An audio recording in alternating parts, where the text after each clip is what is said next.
Yes, Steve. How are you doing? Hello, Steve. Hi, Gerald.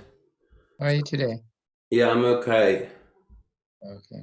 I've made you host. I meant to make you co-host. I don't know how to undo that now. No. I can reverse it. Let Oh me yeah, go. yeah, yeah. Yeah. So just make you co-host. Oh, okay.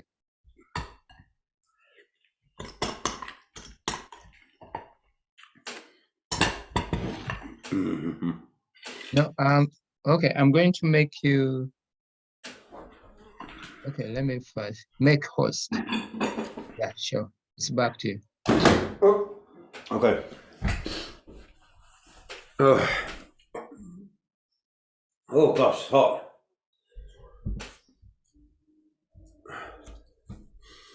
How are you?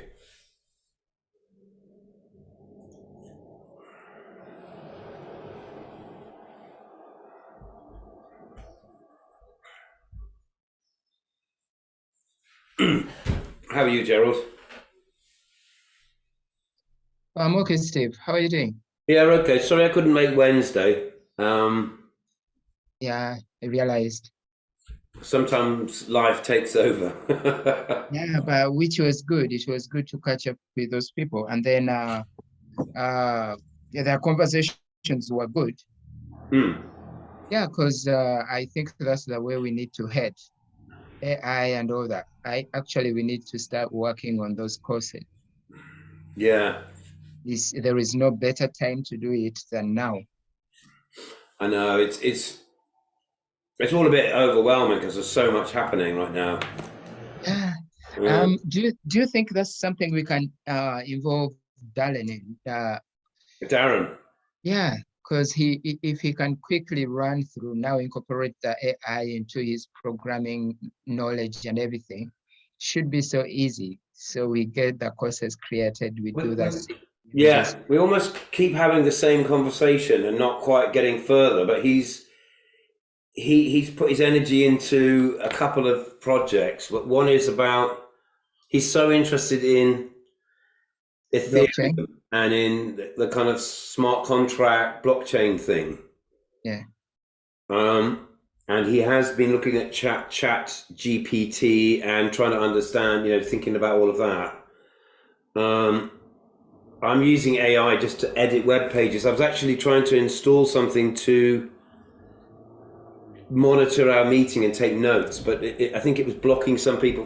Well, there's only you and me here, but someone else I think got a message saying it couldn't come in. Said the app didn't comply with someone's security of their browser. So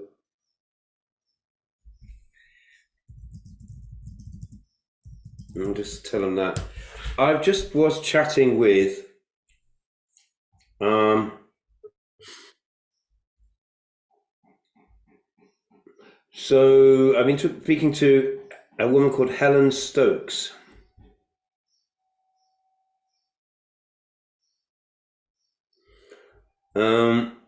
And she said she's an Australian woman and she volunteers in Nachivali refugee settlement. Over the last years, has been with young leaders. All are registered and have CBO or schools. I promote their work and coordinate sponsors, but sponsors and donors are now very difficult to get, as here also inflation is soaring. My connections with permaculture are not very deep. I have worked with Caroline Olang over the years, and her work in Nachivali has been excellent. She does focus on women. Most of the leaders I work with are young males. Refugee women have limited access to internet and phones, and both are needed for work I do there. Right. We have had someone called Roland van Reenen, who I don't know, come to assist in Nachivali permaculture. The problem is, for refugees, is that most often they do not own land. Seeds are difficult to get hold of, but Caroline Olang has assisted with that. She does need to travel from Kenya to Nachivali as seeds can't be mailed across borders. I'm currently working with 6 leaders, including Rotaract members there. She said, I invited her if she wanted to come and meet with her. She said, better to meet with Caroline in person. I said, I talk to her most days and she knows the situation exactly. And she congratulated us for what we're doing. Said she's always available for consultation. Oh, there's Nicholas. She's always available for consultation. And her final thought was refugees can rent or lease land there. Prices are reasonable. So that's just me putting out feelers really about this UNHCR bid. Oh, I think then what we could do is to see if even the likes of Caroline, however much with all that backup, however much herself she's not a refugee, but she can see how to apply in that capacity, because how is emphasizing refugee-led. Yeah. But then in the cases, maybe she works with the teams and she will be supporting at maybe sort of a consultant level. Yeah.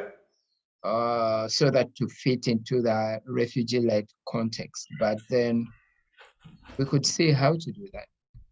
Yeah, because my thought was that when it said refugee-led, that really the refugees need to define the objects of this.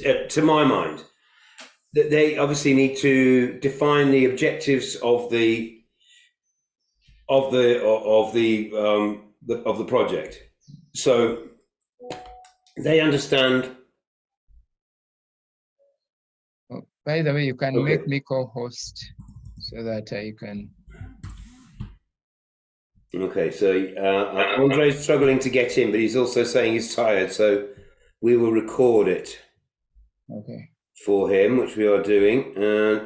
Right, hang on.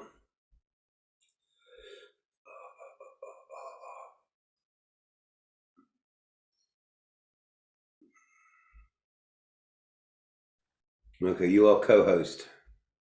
Okay. Okay. I can see that Helen is writing to us a bit more as well, so I'll wait for that. So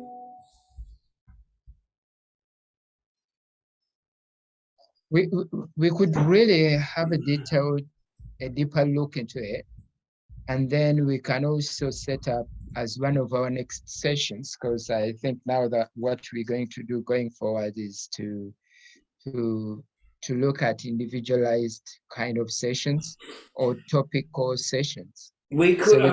I've got someone offering.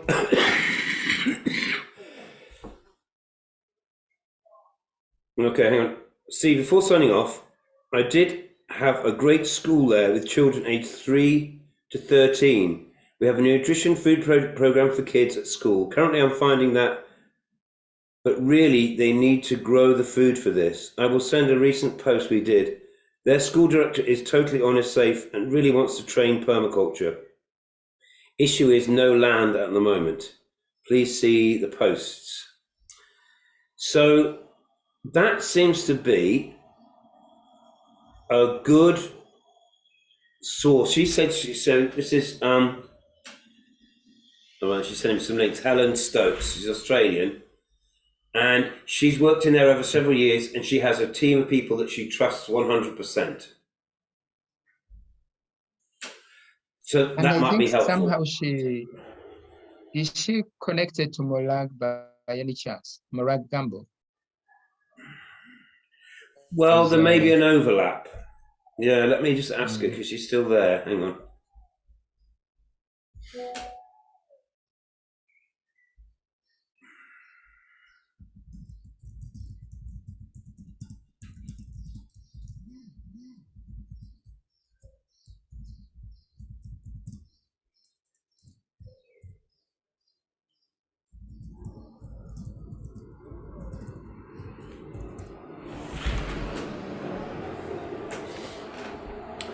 Hi, Nicholas. We're just chatting about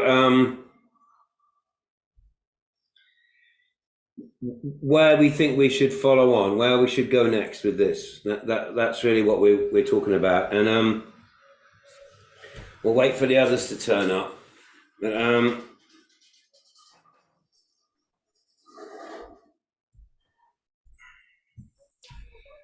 I came up with, I don't know, what do you think of this?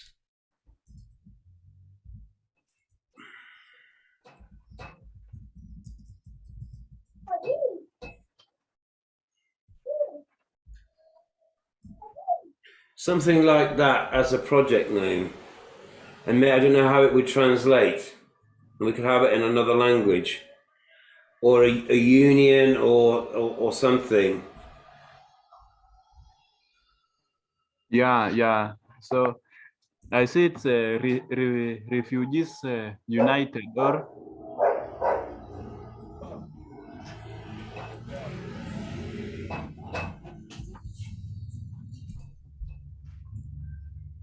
yeah. So I can see if I'm reading it, it's Refugees United. Am I Yes. right? Yeah. So on my side here, I can just say it's the group of people that, or a union of people that have come together. The people that stayed together, that came from other countries or other counties here, that are united together, or that are staying together as one. So they are staying at a place specifically. Because with this, I mean, I don't know. I mean,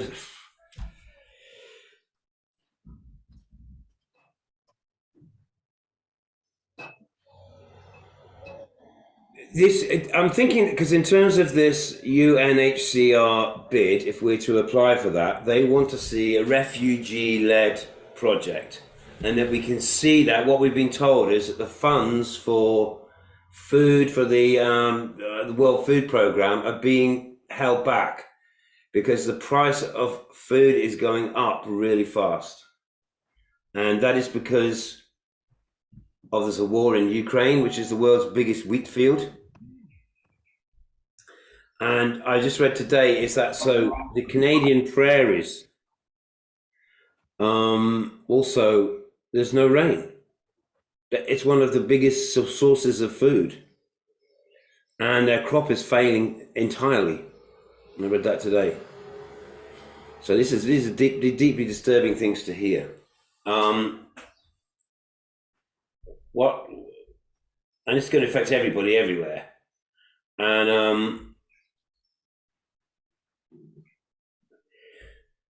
clearly, I mean, to my mind, it's all about cooperation and support. So you could build a support group within any particular refugee settlement between individuals who are there in the same location. But then there might be groups of individuals in the same refugee settlement but far away. So how do those people relate to each other? And then there are the same things happening in lots of other settlements. So the idea for me is just to have a mutual support network between all of those people who are active, and that it's the priorities and outcomes are defined by the end users, but at the same time we understand that the organization and communications, that to me makes sense that Sector 39 does that, because we're in a first world country with stable internet and things like that. So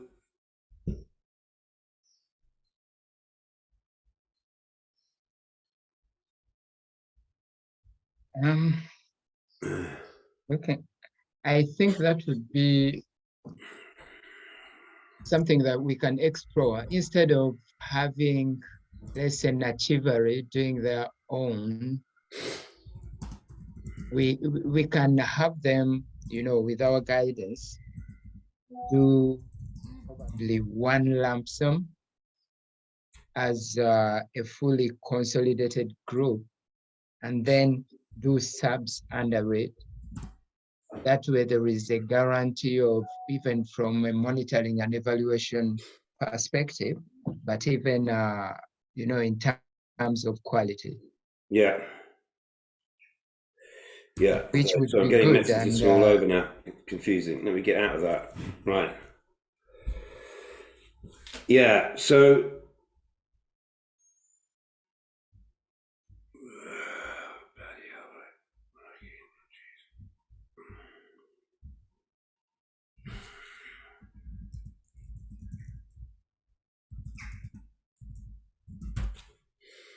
Simon's just saying he's on his way, and so is Stella. okay. Mm-hmm.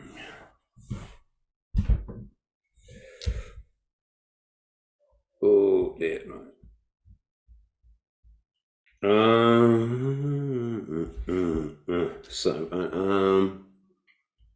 Okay, well, we'll wait for a couple more people, then we'll go back and look at this thing.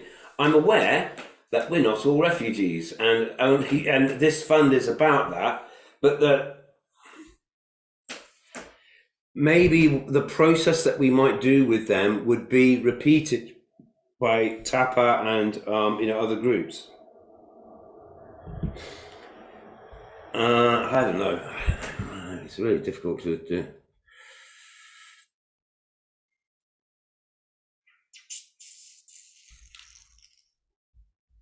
But TAPA is not refugee constituted, like. Yes, so this wouldn't fund them unless it might employ them to act as trainers or support people in. Is what I thought. I mean, well, we just have to look at a lot more funds. I mean, I don't know.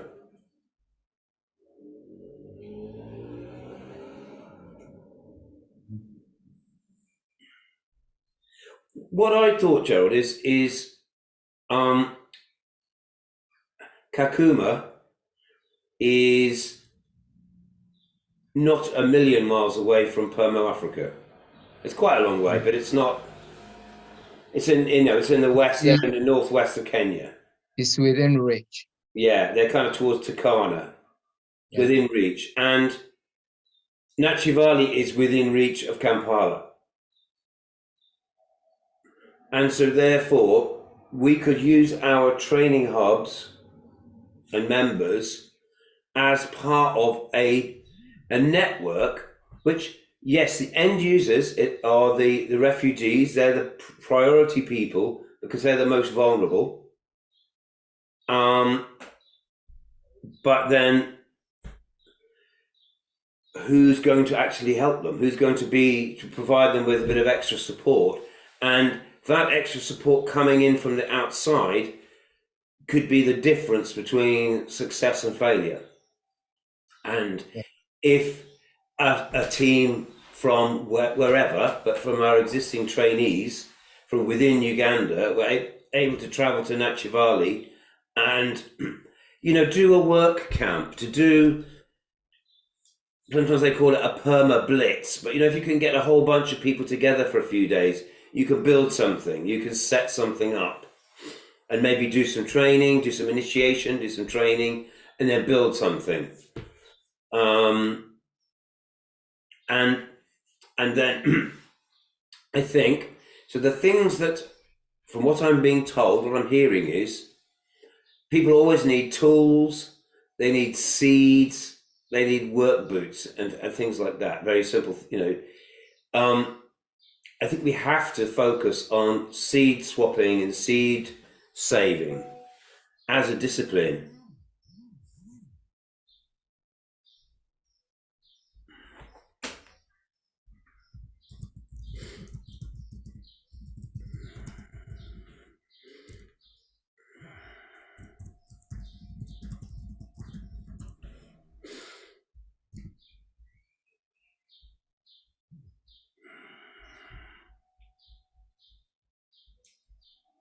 People are saying there's trouble to get in.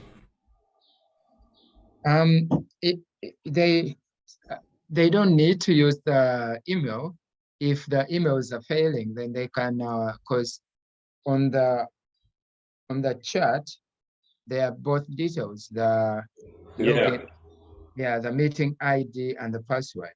So even you can go through the online link. Let me try to coordinate with them. Okay, I'm just doing that with Simon. I'm just giving him another link to try.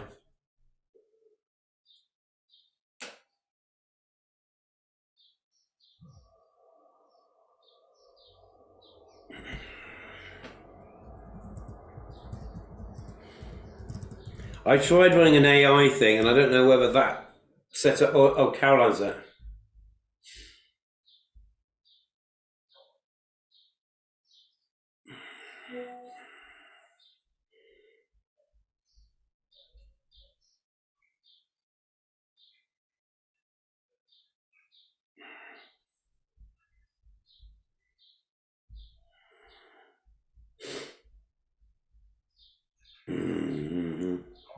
Okay, I've seen it. The initial didn't have a link.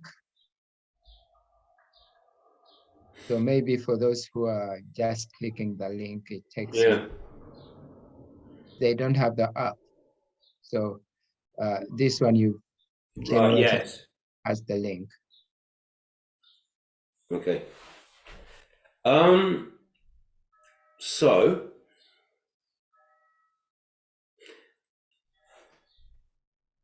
just a few updates.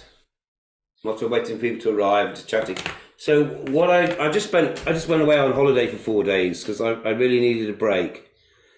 But I didn't do nothing. One of the things was, Stella got sent home from university because she hadn't paid her fees. Oh, Steve, this is being streamed. Oh yeah, so we shouldn't say this. Yeah, okay, but whatever. Anyway, we managed to support. We managed to.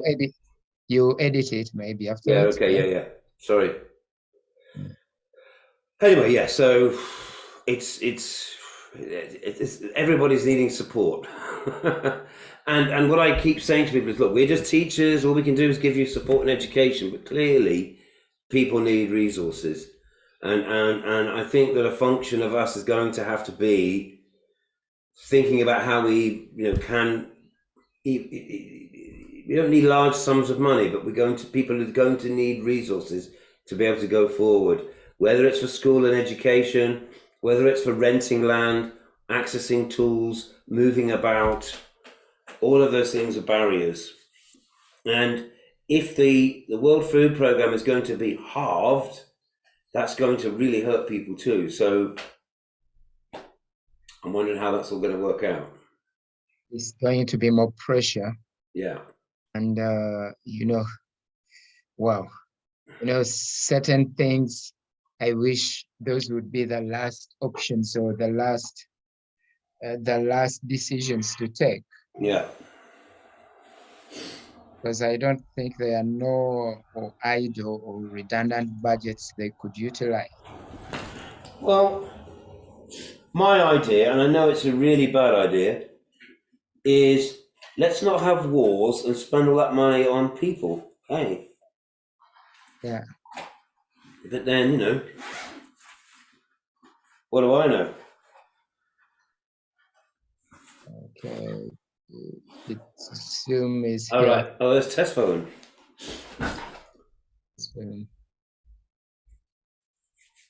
Have let him in.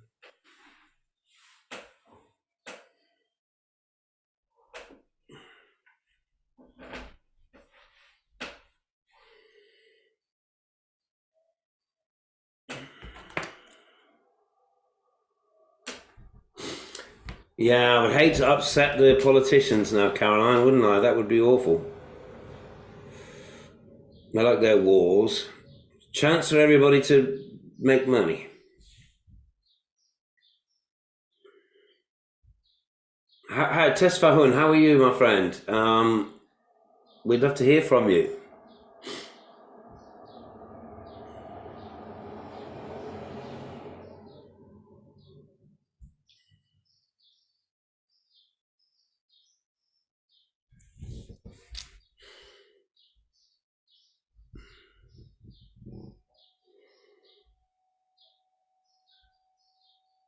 maybe he won't have the bandwidth for talking. I don't know. Anyway. Let's hold on for a few minutes Yeah. and then we can see the likes of Simon probably logging on. Yeah. Yeah, but that's the sad reality. Most politicians survive on crisis. Where there is no crisis and anarchy,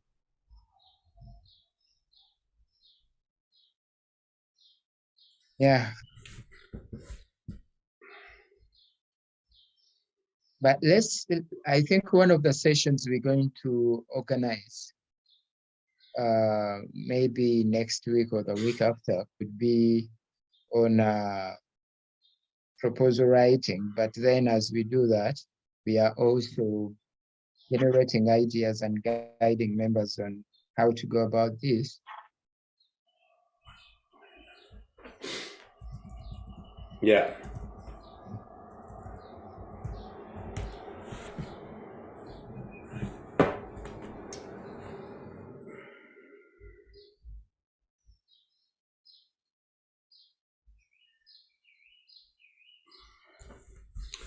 Hey, really good to hear from you, Tesfahan. We've been following your work very closely. Syntropic agroforestry. It looks fantastic and looked like you've had some success there, and we're quite inspired by that.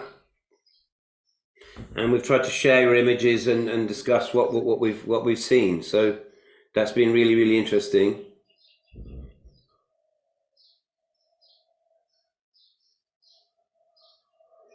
It's very encouraging to know that there's nodes of growth, there's people trying things out in different places. Yeah.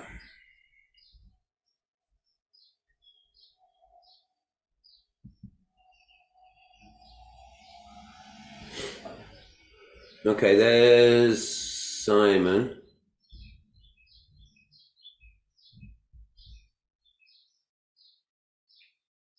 And I just had we had a nice report from Deborah and Simon. The Tapper had a meeting since last week, and they sent me a little audio and some pictures from that meeting, and I created a post on the Academy website so that we can see that and we can refer to that. So we're very interested to see that progress. We loved your Lorena stove design, Simon. We've not seen one that shape before, so I wondered how well it draws through it with that shape. But it looks great. Thank you for your appreciation, sir. Thank you for your appreciation. Hi to everyone there. That's great. Well, I've posted that on the website, so we've got that as a reference, and we can. I think it's very important that we share our outcomes so people can see what's going on, and I'm always encouraged to see bits of work that you've shared, people share each week, and I'm thinking perhaps we ought to make more of an effort to do that and to use our Academy website so that we've got a record of the work and the progress that we're doing. It serves as a record for ourselves and perhaps might help us win support, but obviously it helps inspire and inform other people who might be wanting to to learn from us as well. So thank you for that. And it's been obviously difficult to maintain consistent communications to, especially people scattered out there in Teso. So that was really good, and we've listened to what you're saying, and we'll try and obviously build that into the next phase of the project.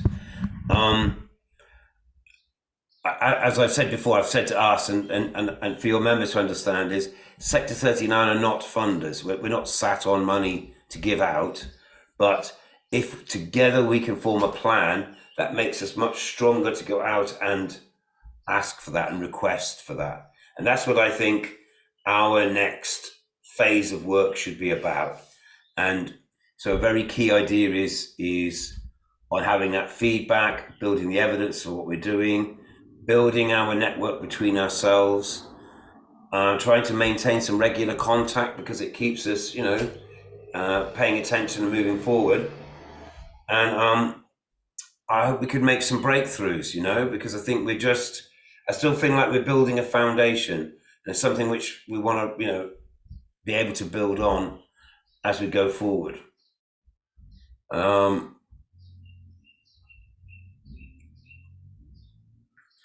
guess what we're talking a bit about, but is project development ideas, and whether we can't necessarily, every project can't benefit everybody equally, but at the same time we want to work in a way in which which our network becomes more active and stronger.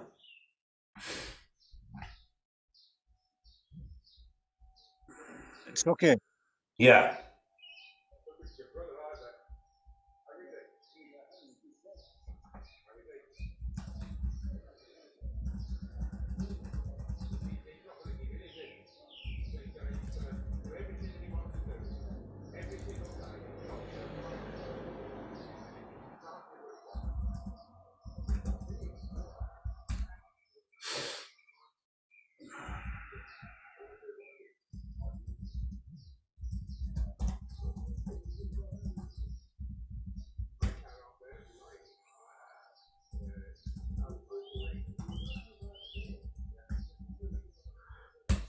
Is it correct to say that Paul is near Rangwe,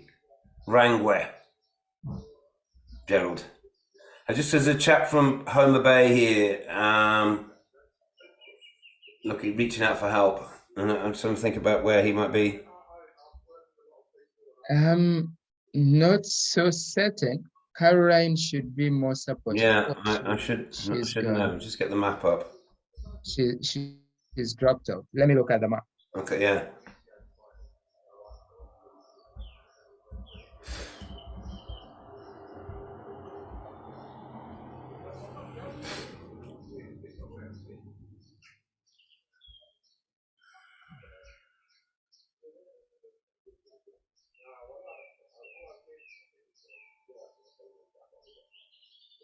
Yeah, kind of, yeah. It's quite big, isn't it? It's a big county. Yeah, that's kind of the area. It looks to be all more of Homer Bay. Yeah, oh yeah, Homer Bay town, maybe.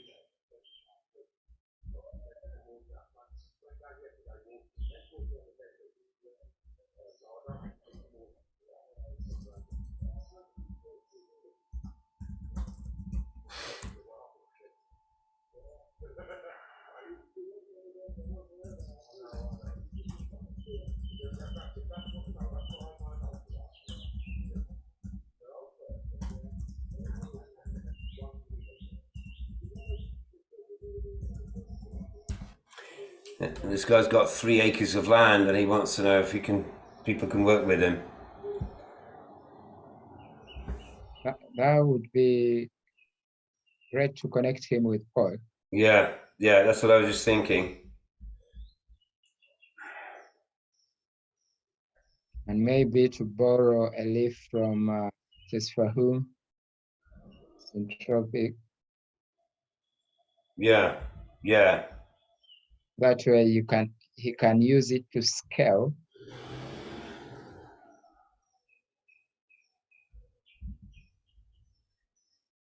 Yeah.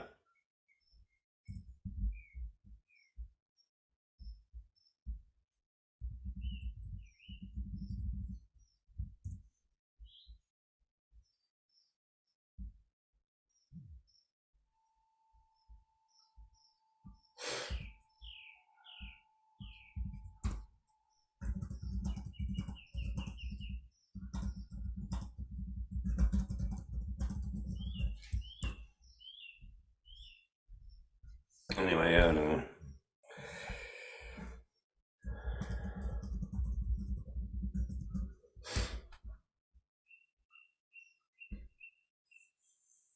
People are funny.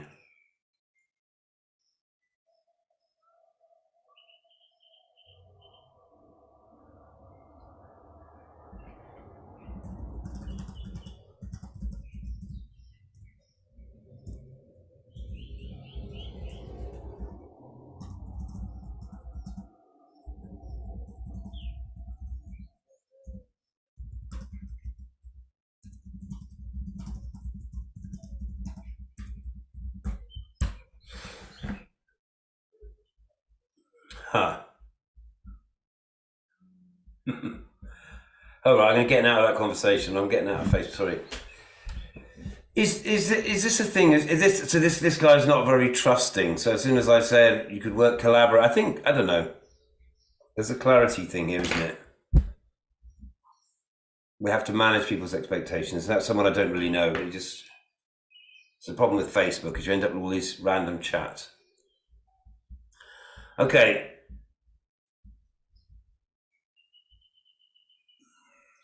The thing could be to probably introduce them and then let them guide the process, or alternatively to show that this is purely kind of a consultancy relationship. Yeah.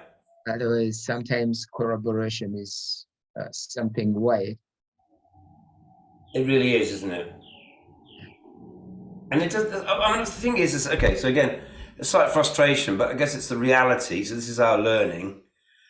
In terms of this PDC, I've tried very hard to step by step to build our consensus. We've really focused on the ethics. I've kept going back and referring to the sort of foundational ideas, and then somebody hops in on episode 23 and says, "Oh, I don't know how to trust people." It's like, well, we've just spent 6 months building that trust, and now you just walked in at the end. So how do we do that?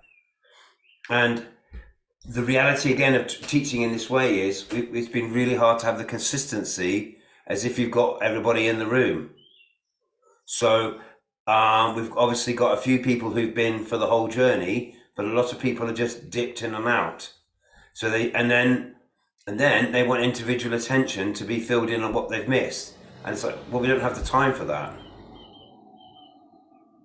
So that's also been the learning of this. I mean, don't get me wrong, I think this has been an amazing journey, and I think we've created some really good resources, and I've learned a lot. But in terms of now how we create a support network, probably, Gerald, we just want quite a small hub group. I just keep going back to the bioregional organizational chart. I think that's our way forward, or a version of that. And I'm thinking about. So I listened to your audio, Simon. It was nice to hear your voice on that, and Deborah and the others. And also thinking, yeah, I understand that. Again, you've got the same issue there in Tesso, is only a few people, such as yourself and Deborah, have done the full PDC. And in fact, even then, you weren't able to do it in 2020 because of COVID-19. You've now been able to have a lot of the content online, so that's been great. And then other members of your group, they've had almost nothing, and they feel left out or left behind. Yeah. Yes.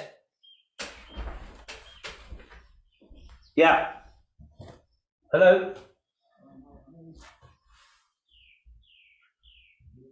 I'm upstairs. I'm teaching.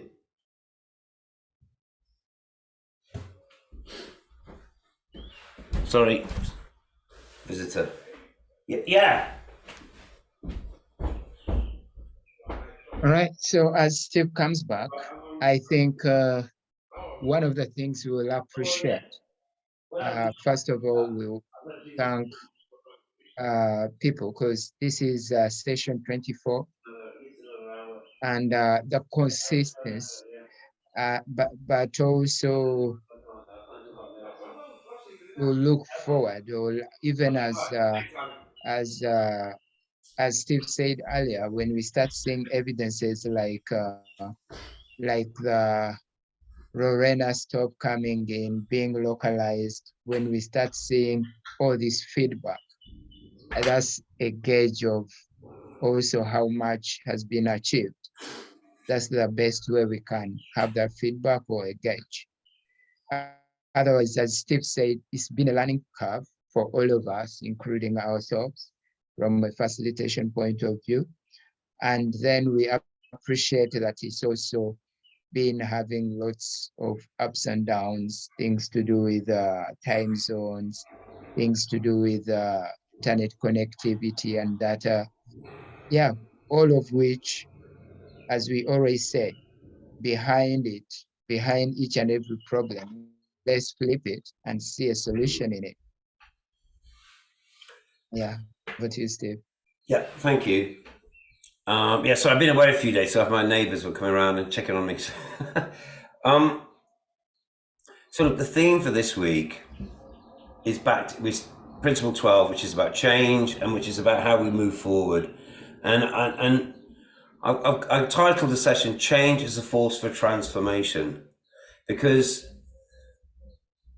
I'm coming home on the train just today, looking on my phone at all the messages, and here in the Northern Hemisphere, we're having suddenly really strong climate effects, and it's quite scary. There's been massive fish die-offs, big crop failures, horrendous fires. British Columbia and Alberta have been on fire in Canada and the east of Canada, Quebec, Nova Scotia. I mean, this is unheard of. The city of New York was completely zero visibility last week because of the smoke from the fires in Canada, hundreds of miles away. These are and even in the UK now, we're starting to experience drought, and we're not prepared for it. We're a high rainfall country, so we waste water a lot. Our ecology expects it to be humid and moist, and households and individuals, we use water very wastefully. And we're going to have to change, and we're going to have to learn. And the problem with people in the West is we just see everything as a problem of money. We just pay more, bring it in from further away. But it's not the solution. We have to change our behaviors. Those of us that have realized that this is where we're going, and it's not going to go away, are kind of ahead of the game. We have to simplify our lives. We have to need much less external inputs to go forward. That's and again, this is a very big lesson for us in the West, because we lead profligate, wasteful, resource-intensive lifestyles, and we think it's our God-given right to do so. People can't question it. They don't think of it in the right terms.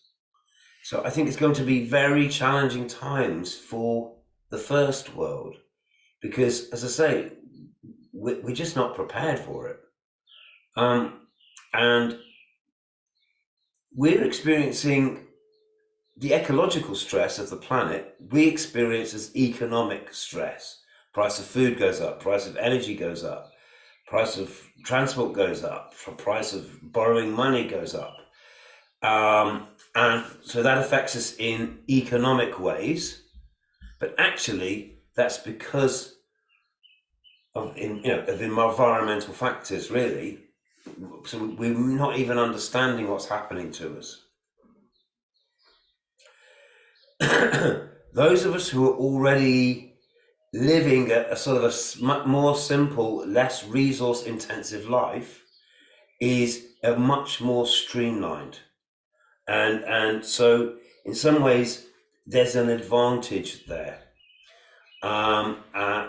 because you're not going to try and maintain these very unsustainable systems, which is what we're still trying to do here in the West. So there's a very, very big learning that we're going to have to take on board. And we're not used to food being expensive. In my lifetime, food's been very cheap and very abundant. And the UK imports nearly half of its food from other countries.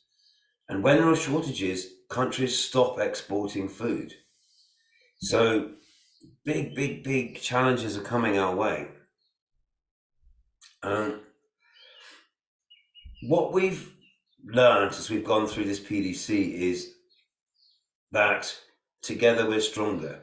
integrate rather than segregate. That means cooperation, means working together as communities, but also communities connecting to other communities and finding ways in which we can have mutual support. I think one of the things that we most need to do for mutual support is seed swapping and seed saving and seed swapping. Some plants are very easy to save seeds from, some are more difficult. We need to start with the easy ones, and we need to actually start to build our own mutual support network. And that means between communities all over. And if we can't support each other with physical resources, we might have to support each other with information, with encouragement, with in whatever way we can.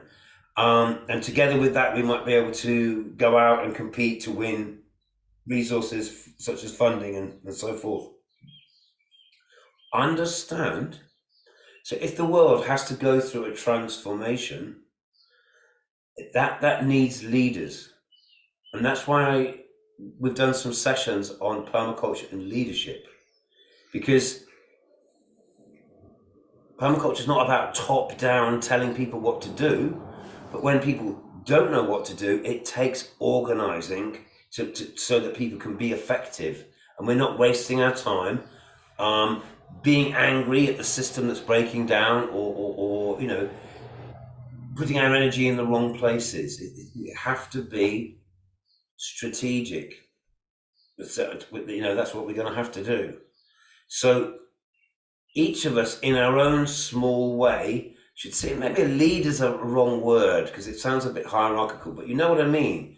It's about taking responsibility, having the initiative to set something in motion, and the consistency to make that happen. So, and all of you, looking at your faces here on the screen, all of you are doing that in your own way, in your own communities.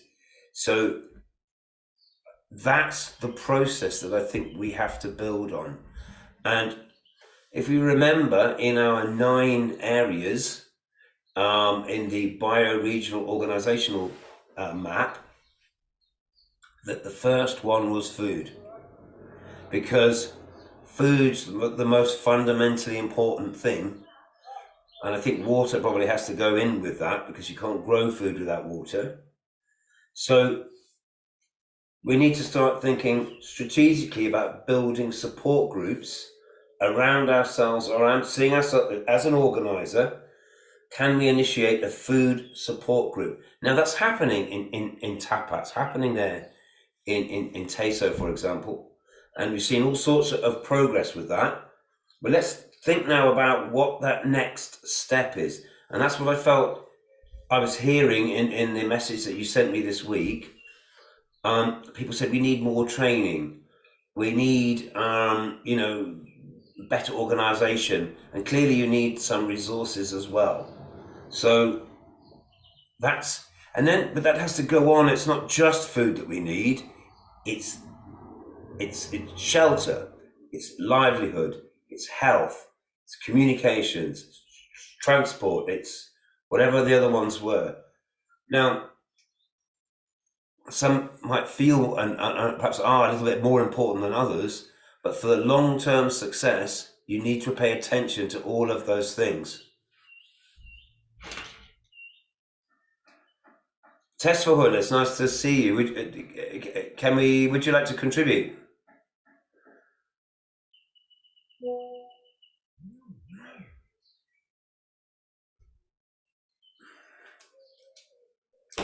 Hello. Hello. How are you, my friend? I am fine. Are you hearing me? Yeah. Yeah. Okay. Can I shut my video, or can I off my video, because sometimes the connection directly trackled, Okay. Sure. Okay. Yes. Everything is okay here. I'm going with syntropic agroforestry concept and with permaculture still now. Things are nice here. And also always I need to join you on such kinds of video, and also always I am free, you know, to communicate with all of my team with regard to this course. Yes. And also I am lucky today to join you. Really I'm happy. Some days it makes me to be delayed with regard to some financial case, but I don't worry about that.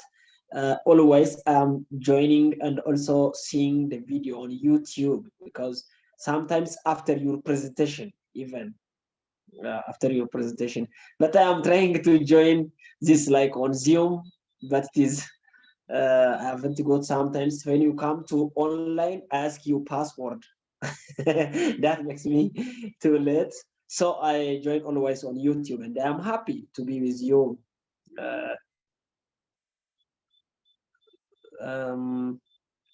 Just for the point of integration or interaction rather than the segregate, I come to you with that of the principles of syntropic agroforestry.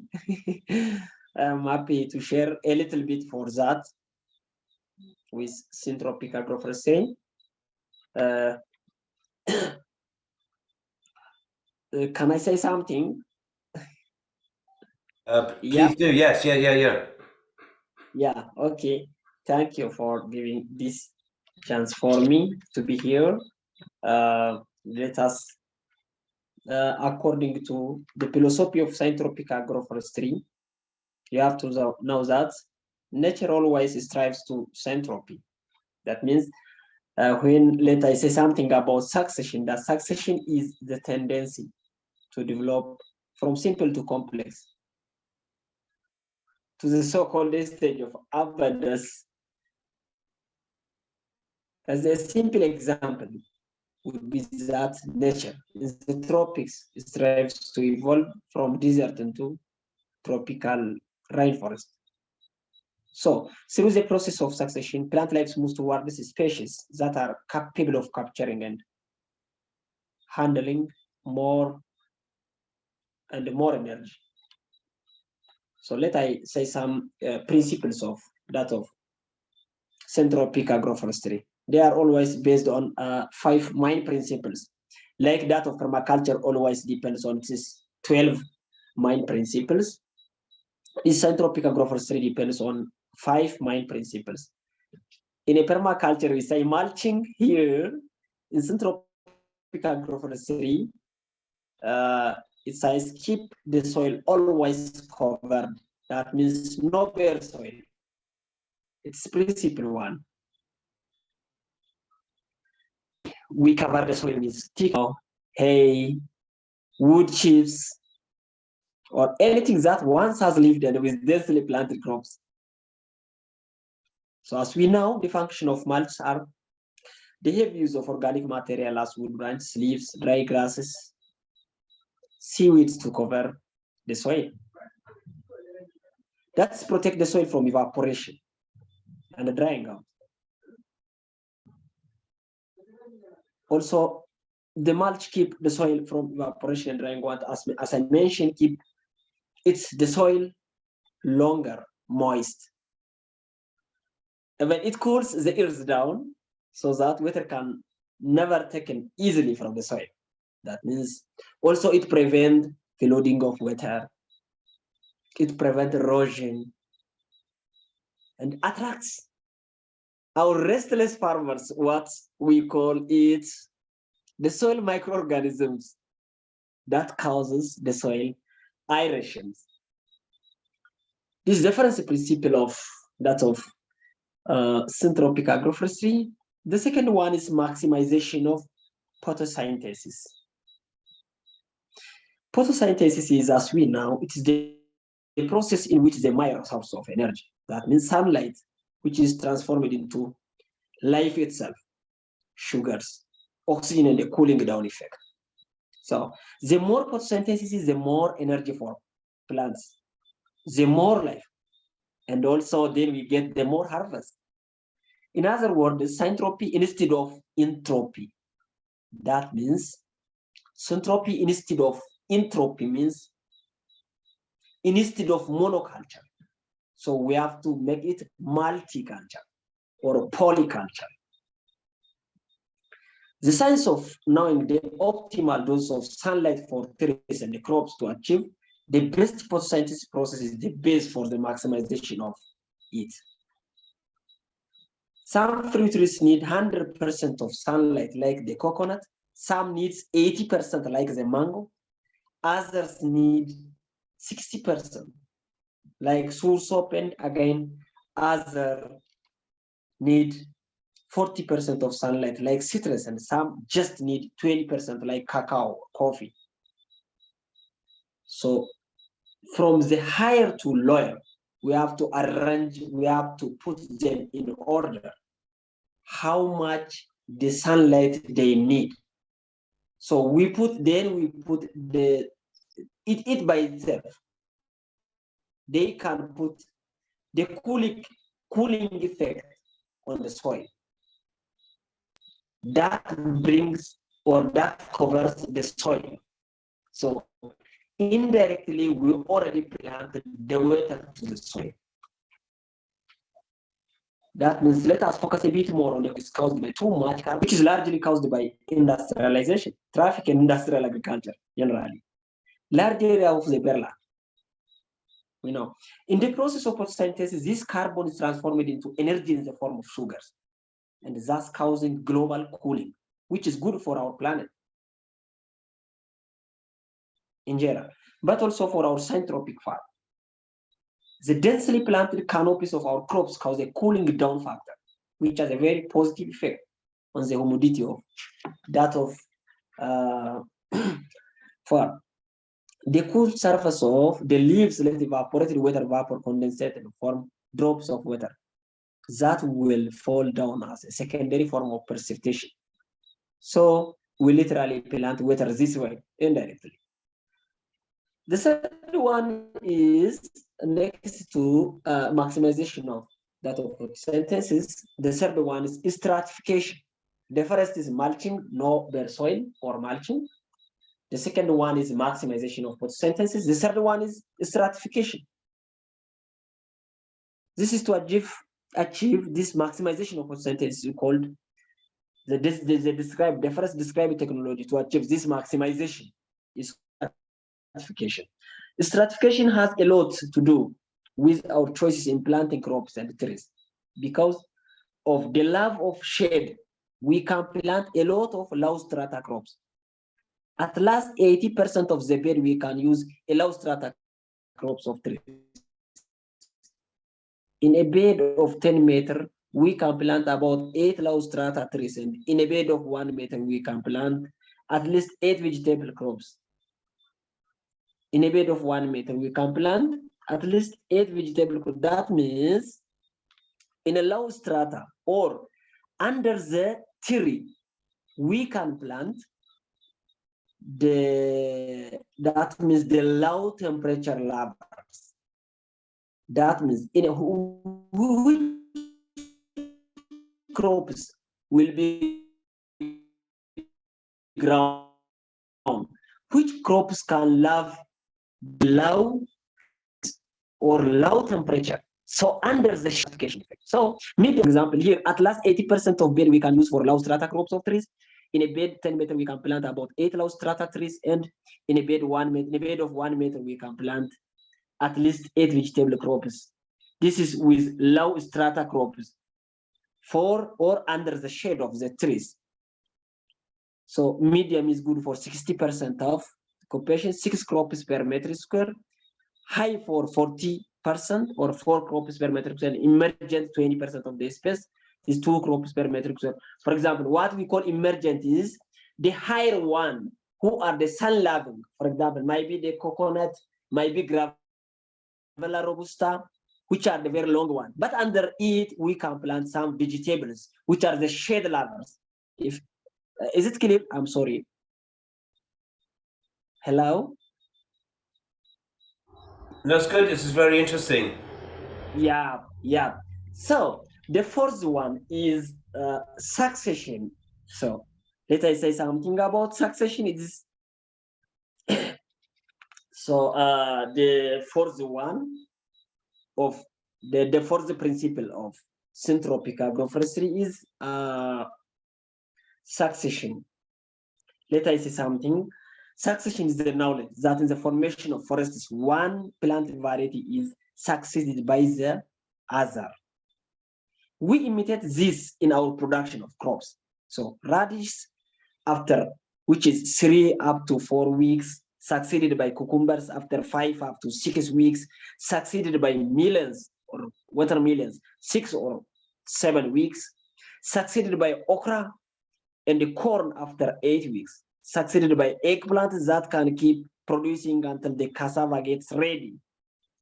The cassava will be succeeded by papaya and the banana until they will be succeeded by the fruit other trees. That will be succeeded by timberwood. That means pupils through succession can get in each month, they never lack their own food. In each and every month, they will have got their own food. All the time. 0 weeks, 0 months, 0 year. So they will have total year, they will have food from their own garden. This is in syntropic agroforestry, the concept of succession. Until they will be succeeded by the fruit trees, that will be succeeded by timberwood. And through the year, they will get their own food. That means in this whole line of succession is planted one and the same time. So there is no need to waste energy in plowing and waiting for crops to be ready with the same amount of water as for a single crop.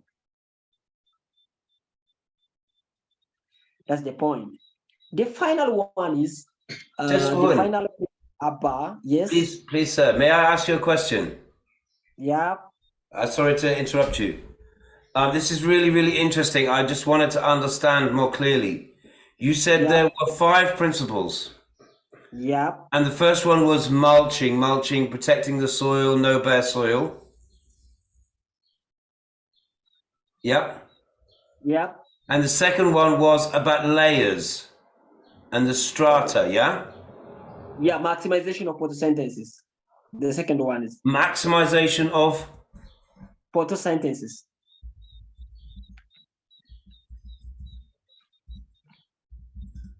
sorry, say it again. Maximization of photosynthesis.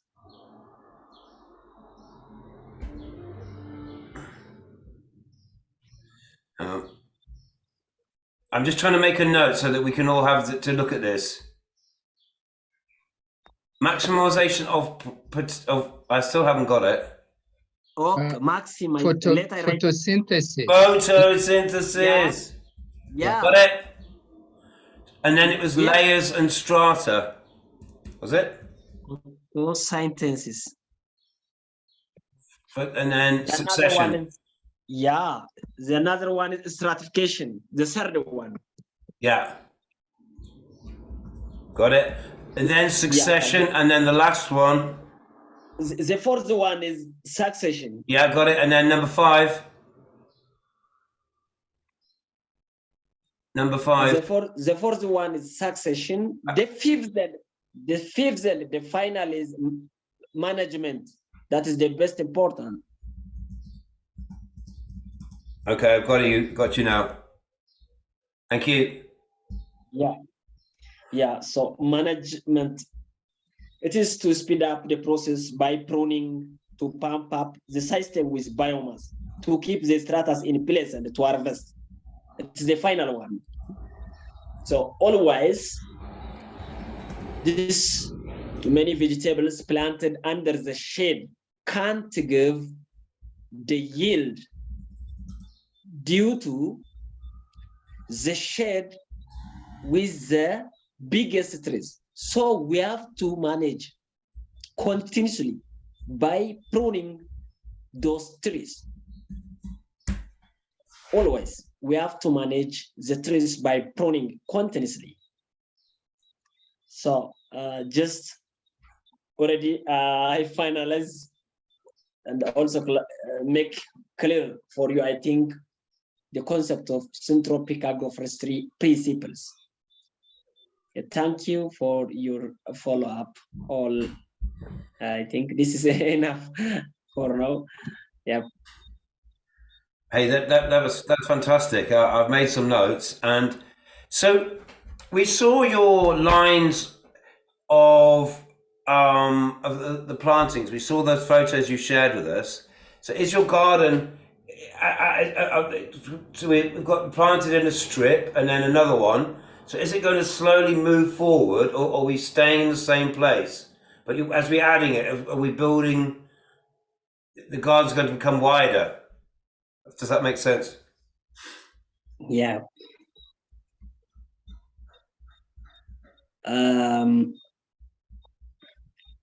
This is also connected with permaculture concept,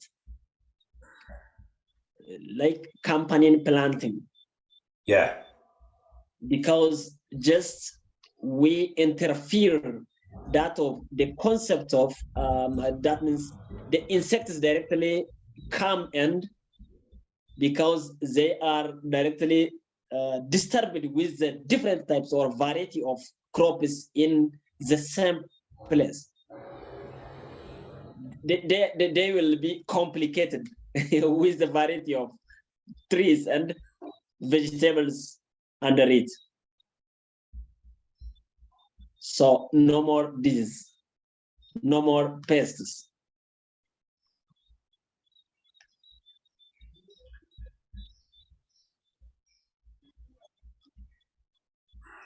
Yep.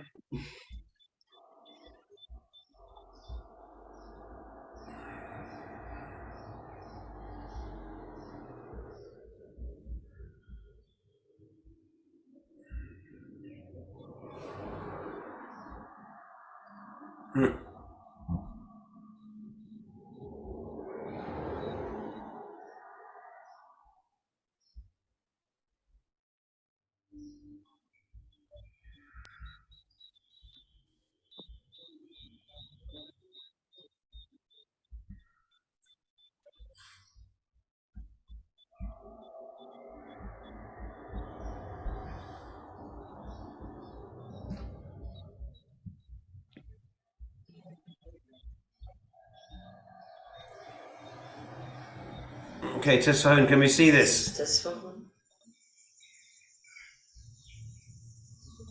Yes. So we're seeing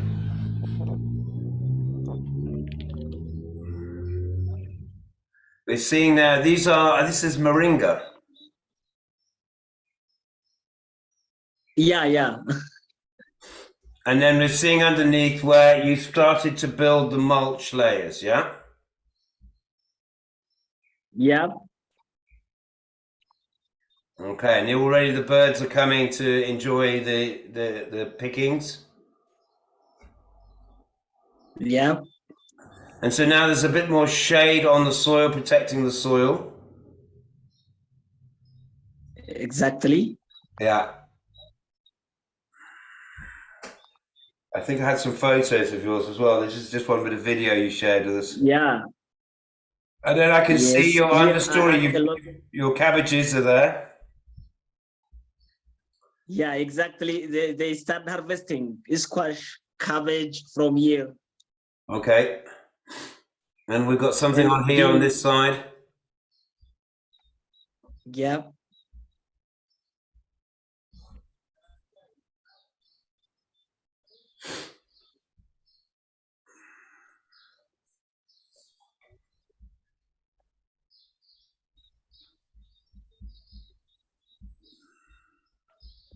Okay, that's wonderful just to see that.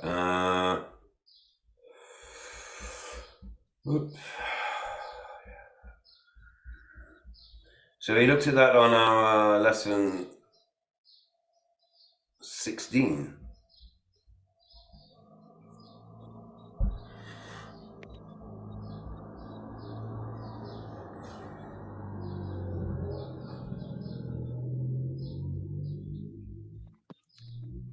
Just trying to see if I can find your other photos you said, share with us.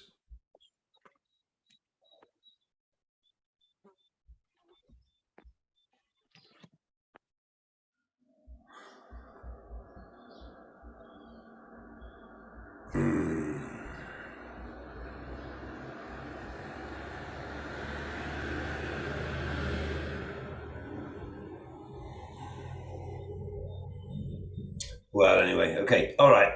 Thank you very much for that. Thank you.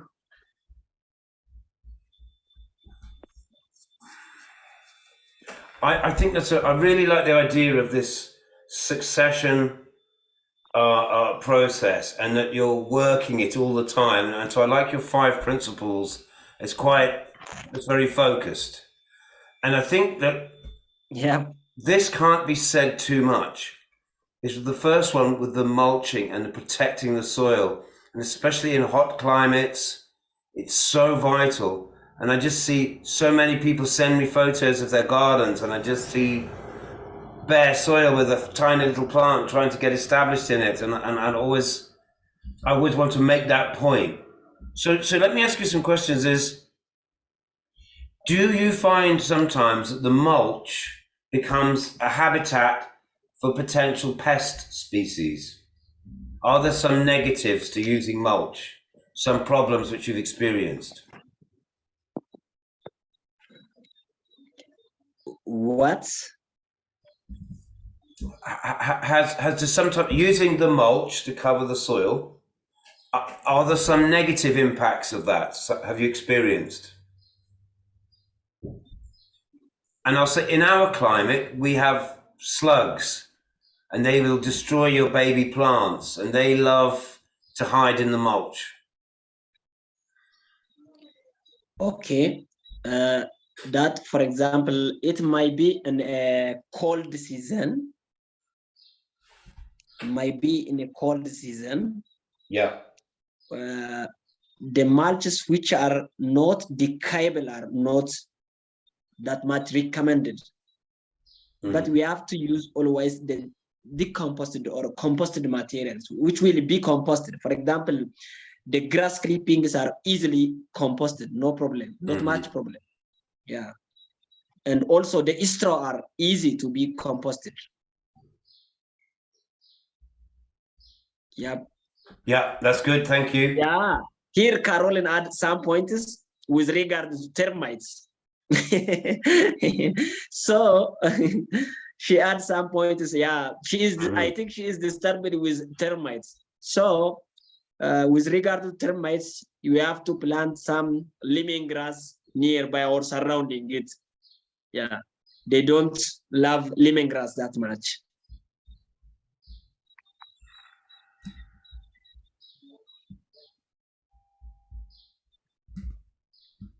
Okay, that's really good feedback. It's really great to see your design and the work that you're doing, Tesla, and I can see you're learning fast and you have a real enthusiasm from it. So this is really great. Okay, thank you.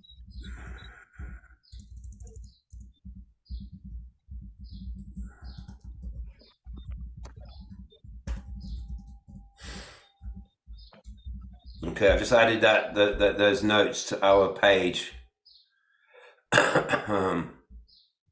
Okay. Yeah. Yeah, if I could compliment Tesfahu. Please. And appreciate. I liked the eloquency and then the confidence and the fact that he's taken this on, and now he's at the level of fully taking on the training. As one of the sessions to come next, I hope we'll have a session he will be leading on, specifically on syntropic agriculture. And then also it gives us another point to think about, or school of thought, that as we go about, flexibility is key and localization is key. Exactly. So probably you observe and interact. You look at the, let's say, at the design, which design could be the project or the area in which you're operating. Localize however much you have it as permaculture, but then the context that is fit for that specific environment is syntropic or agroecology or agroforestry. Let's, have that kind of approach also incorporated, especially for the teams that are looking to take this forward as not, just as practitioners, but also as trainers, as consultants. That also comes in key. However much we could know that these bits of permaculture, yeah, because permaculture is really, really wide. But if you realize that the environment in which you're going to operate is calling for that, quickly adapt and take it, from that point. Thanks, Tesfahum, and we look forward to.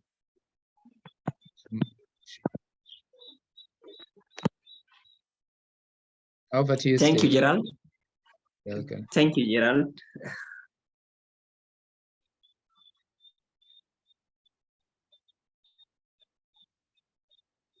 Steve, over to you, unless anyone else has a question or. Well, I'm just putting in the notes there. Just firstly, is in this session, this final session of the PDC, to actually get the feedback of people's real experience is really, really valuable. So, and you sent us some videos, some pictures already, so we could really understand what you were saying there, Tessa. And I think going forward, I like the idea of us offering a session just on a particular topic. And this would be a really good one to work on. So that's something which we could plan together and then deliver in a few weeks' time. And just because the other thing that's happening is we're having lots of people coming along who haven't followed the whole PDC, but they just say, oh, can you help me? Or, oh, we want to do this. And I don't know quite how to help those people. But I think by having a very focused, narrow session on a particular topic is a good way forward. Now we've had someone called Elijah, who's in Nachivali, who wants to offer us a mushroom growing workshop, and he's done a few of those and had some experience with that. So that's another one I'd like to sort of add to the list. Things that are relatively easy for us to do and are very, very practical. And I'm also seeing the Lorena stoves that they've really specialized in Tapa, and seeing how that's having such a fantastic impact as well. So it's another thing that we could focus just on one thing and create a lesson which can be live, but also we can record and share and create a resource for it. And I think that might be a good way of using our academy and showing, teaching directly from our experience. So I'd be really interested to think what other, our small topics we might want to focus on, and I'm keen to think about that.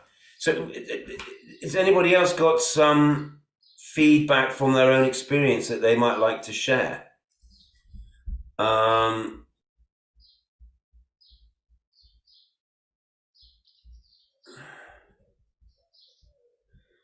How we've lost Tesla now. Oh, okay, that was good to have him though. Yeah, Simon, please.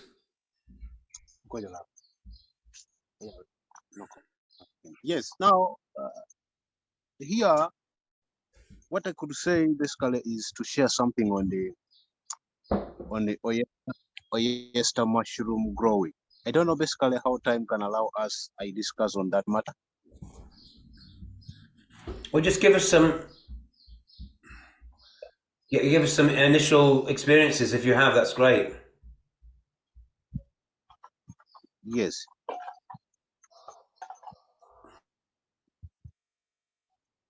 oyster mushroom can be easily grown up with the local materials that one would basically produce from his farm. So here majorly we can get a planting material which is usually called a spawn.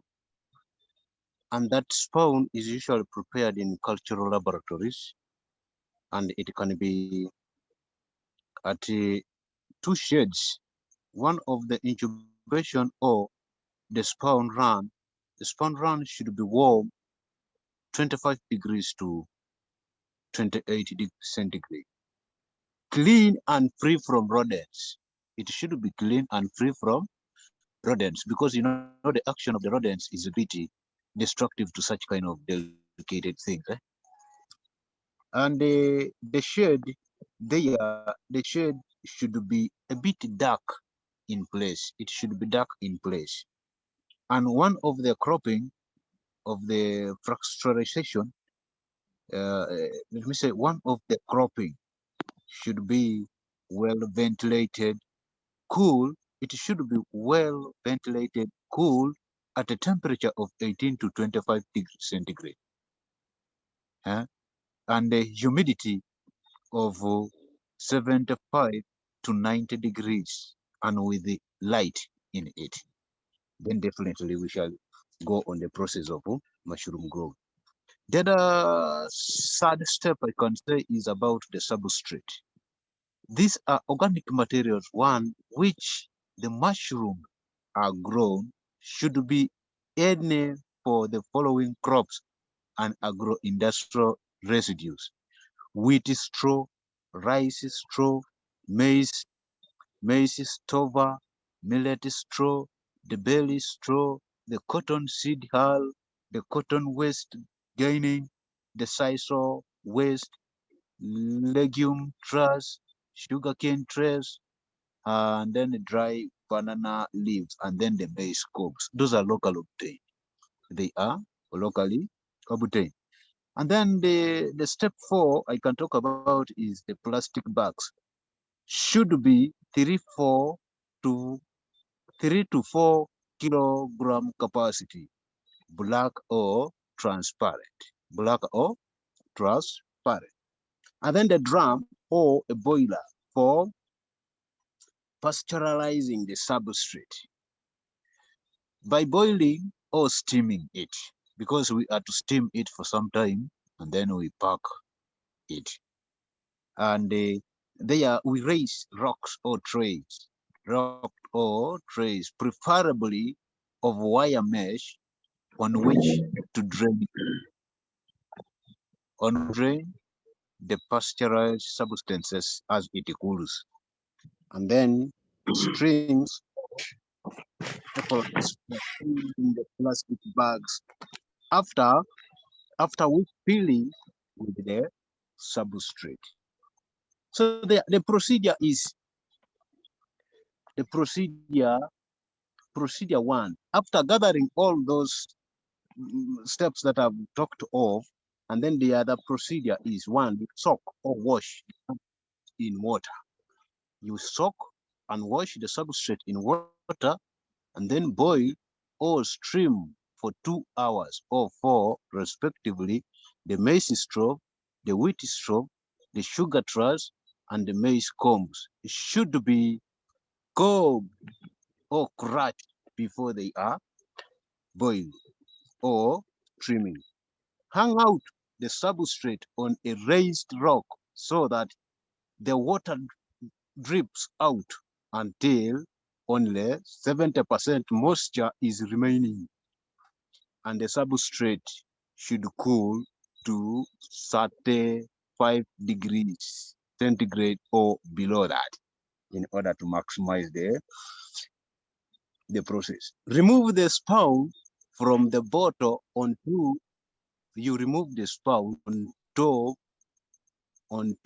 a clean plate. Using a clean fork, if the spout is sticky together, use a clean finger to cram it into into a granary form. Yes? Are we together, members? And then fill the substrate into plastic bag at the same time, adding a spawn layer to layer. Adding spawn layer to layer. The other step I can say is when the bag is full, seal and press into a regular shape, and then keep it incubation. Keep in incubation room. Incubation room. That incubation room should be in a shade format, and then at temperatures of 25 to 28 degrees, at least for 3 weeks. During the time, the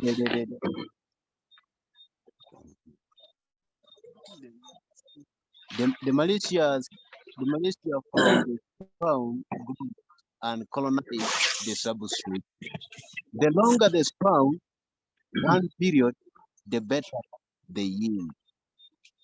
When the bags are fully colonized, transfer to cropping room in brackets shed, which is cooler, more ventilated, more humid, and with light. Make holes or in the plastic bag or remove plastic completely within 4 to 7 days after ending the spawn. After ending the spawn, run paid heads do the run heads should start appearing on the substrate. This will grow into a moisture mushrooms. In another 3 to 4 days, harvest the mushrooms before they shed spores, i.e. when the cup is still curved. When the cup of the mushroom is still curved downwards, if the cup is filtered out or curved upwards, it is over mature now. It is over matured by that time now. So they have lost quality and have shortened shelf life. Furthermore, it has a shed spores and lost weight. Spores may cause algae to some people. The spores sometimes can cause algae to some people. After harvesting, mushrooms should be cleaned up, cutting off the end of the strip and then packed loosely in plastic containers. Meanwhile, the condition in the cropping shed should be maintained to allow another flesh of mushroom. On average of 6 flesh should be expected from the bag. Cut can go up to 10. In total, the yield of mushroom should be at least 25% of the weight of the substrate, but can go up to 75%. In other words, for 4 kilograms of substrate expected in 1 kg to 3 kilograms of fresh mushroom. So in mushroom production locally, one can make a spawn locally through developing it from the millet. That is the localized way of getting mushrooms. Though the mushroom, the spawn itself is a bit expensive to purchase it from the agricultural centers majorly where it has been produced. It is a bit expensive, but in a local way that I know, we can get or we can develop our own spawn through the fermentation process of germinating the millets, and then after germinating the millet, we grind it. Then after grinding, by the time you make the substrate, you then apply it direct onto the substrate, then mix it up, hang it, and then hide it for 3 to 4 weeks. Mushrooms will begin developing. Thank you.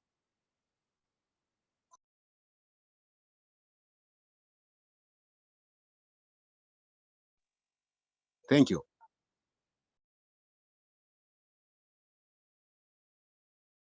Thank you very much, Simon, for that. That's really, really helpful. And I just was looking at online for a few things. So these are oyster mushrooms. There's different kinds. There's a yellow gold, a blue gray, a king oyster mushroom, a white elm mushroom.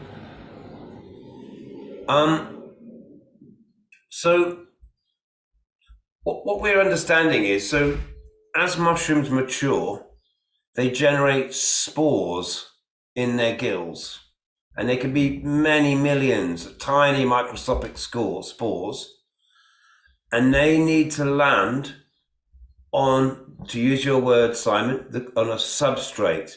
So the substrate is what if you imagine the spore as being like a seed, that lands on the substrate, which is its food. So you talked about boiling the substrate. So it's very important that you're going to inoculate something that doesn't have another kind of fungus or mushroom growing in it already. So that's why you want to sterilize it through boiling, and then you add and then the spores, once they started to germinate, that's what becomes then the spawn. And that's what you need to inoculate your substrate with. And the spawn, which is just the very baby, the first beginnings threads of the mycelium, that is quite fragile. So what I'm reading here is, it says, how long does the spawn last? The biggest factor in successfully preserving your spawn are the storage conditions you plan to keep the spawn before use. So it talks about refrigeration to extend its shelf life. And depending on if it's on grains or sawdust or pieces of wood, the times can be between 1 to 4 months. But that's when it's refrigerated, and that's obviously not everybody has access to that. And so that's going to be a limiting factor. And it says mycelium is extremely sensitive to temperature, and heat poses the biggest threat to the quality and longevity of the spawn.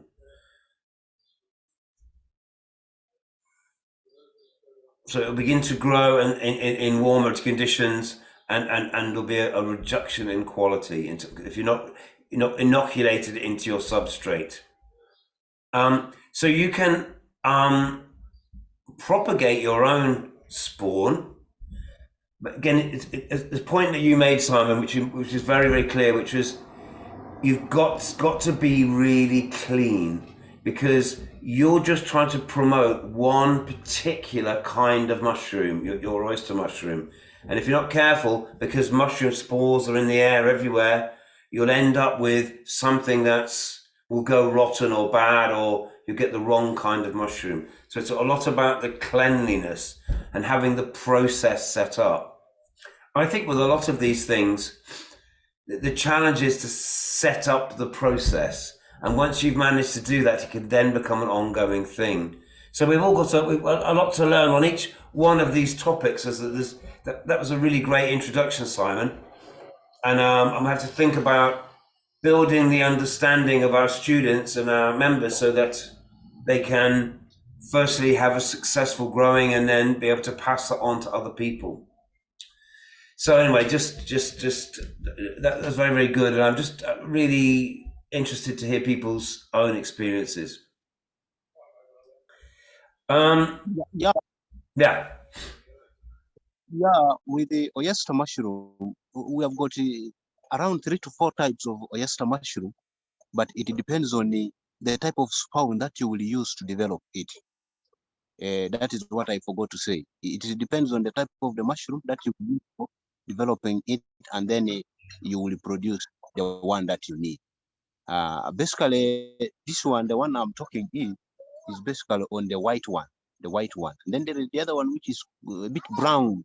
There's that one which is also brown. You go for the spawn which will give you that plant which is brown. It depends on the type of a spawn that you will use. It is the one to guide you to produce the type of mushroom that you will use. Yes.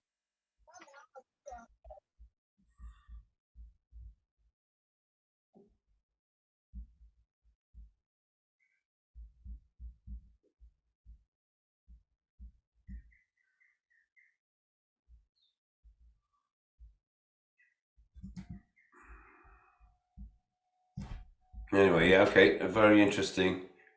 So, are you able to preserve these through drying? Do they maintain themselves if you can dry it, Simon?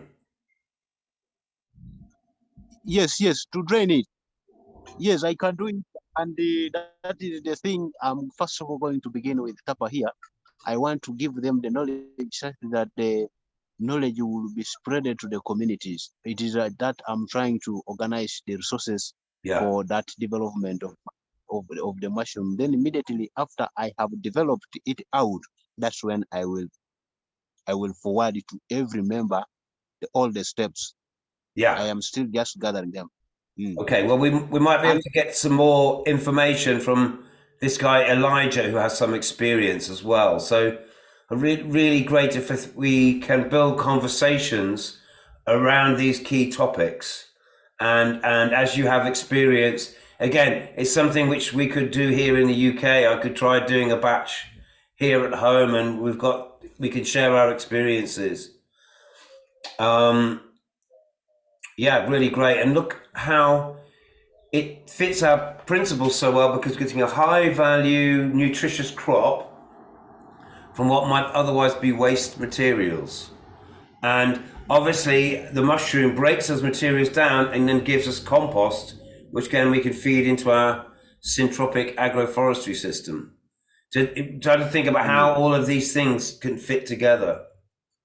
I'm really interested in what you were saying, Tesfahan, about paying a lot of attention to maximizing photosynthesis and also the layering in your forest system, because again, with our enhanced climate challenges, I think shading and beneficial relationships within growing systems, we're going to have to pay a lot of attention to that, because systems will get more stressed with whatever exaggerated weather patterns. So I'm very interested in that, and well, also what I'm learning from you is it's that attention to detail.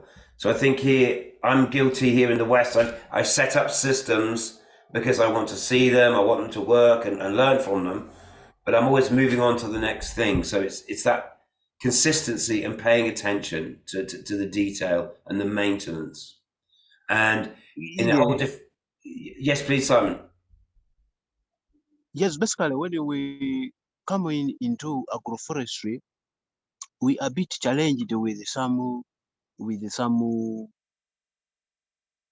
pesticides that cause the quick decaying and the rotting of the organic matter that we use for our mulching processes. So when it comes to that dry time there, where you want to maximize during the time that you need to maximize the moisture content in the soil, but again you find that you are disturbed by the micro living organisms like the rodents, like the termites, that eat up the mulches very quick, and then really it makes you to fail to maximize the moisture content in the soil during the dry time. And that's why sometimes most of the trees here, though they conserve water for their use, they shed it all off, and then a bit the rotting process there. It is a bit challenging to kill the micro living organisms that are useful to the soil, though you want to promote one element of maintaining it. It becomes a bit tricky and challenging. So we try our level best to see that which are some of these bit hardy materials that we can use for mulching, that termites can work on it for a long time or for a long period of time before they decay during the dry time. That is where there is a bit kind of challenge when it comes to dry time of mulching. It becomes hard because of the system that the soil has gotten with those pesticides. Yeah. So I don't know how can we go with them during that dry time? Well, that's a very good point. I would like to hear contributions from other people. One thing that Tessa Hun said was using aromatic plants like lemongrass. There are other ones too, herbs, that sometimes discourage the termites. There's a thought. Remember, in some ways, your mulch breaking down and being broken down by the action of arthropods is also releasing nutrients to the soil. So rather than saying, so yes, you're losing your moisture retention, but it is also feeding the soil because those materials are being broken down. So that's a positive. You can use things for mulches that don't biodegrade. You can use stones. You can use, I don't know, the things that you might have to hand, which don't biodegrade, but they still are covering the soil. So the best kinds of mulch are either living plants, dead plants, dead organic matter.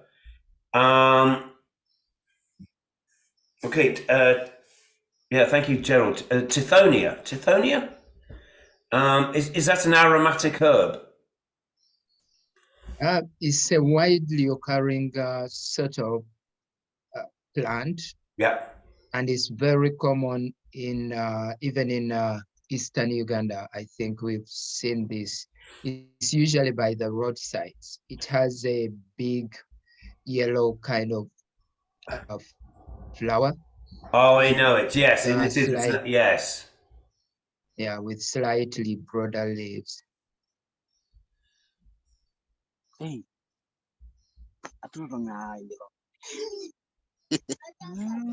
We've successfully used things like bark and sticks, stones, gravel, broken glass. Maybe that's a bit wasteful, but certain materials, because one function of your mulch is to reduce evaporation from the soil surface. And if you remember when we looked at our lesson on forests, in forest systems, there is zero evaporation from the forest floor. So you have to understand how stressful it is to soils when they're exposed to the full sun. So one way we can achieve this, Simon, is by having a tree layer, a shrub layer above our understory. So Tesfahan talked about in his principles was the shading, using the layering effect so that you can control the amount of sunlight that's hitting the floor. You want enough to make your understory plants grow, but not so much that the soil is drying out. And with all of these things, as we become more experienced, we realize we're going to use a combination of factors, a combination of strategies, having the layers so that that adds a shading effect to the floor, different kinds of mulches, different kinds of green manures, different kinds of aromatic herbs, all of which help create the more ideal conditions. We're trying to tip things in favor of our chosen outcomes.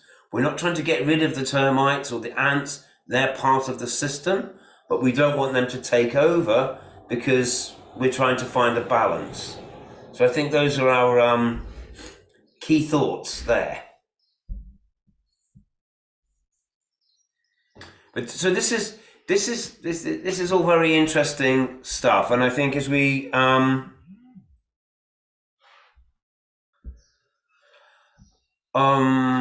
this kind of discussion around on topics, I think we'll all find really useful, and it gives us a chance to to learn and deepen our knowledge of the practical application of permaculture. I brought you through the PDC. We've looked at the theory, we've looked at the patterns, we've looked at ethics, we've looked at the values, and now we're going to sort of channel in and focus on how we're going to use all of those things for very specific processes. Thank you for that, Deborah. So yes, Tithonia is available there in Teso also. Many of those aromatic plants with the strong pungent smells, they can be repelling or confusing to insects. It's overwhelming for them. And so we could think about how we can incorporate those into our systems. And part of the learning is to value the non-productive species. You're not going to eat that. That's not part of what the yield for you, but it's part of the system for pest control or balancing out different factors. So that again that's part of our learning, and part of our challenge is to value the contribution that different elements make to the ecological system that we're building.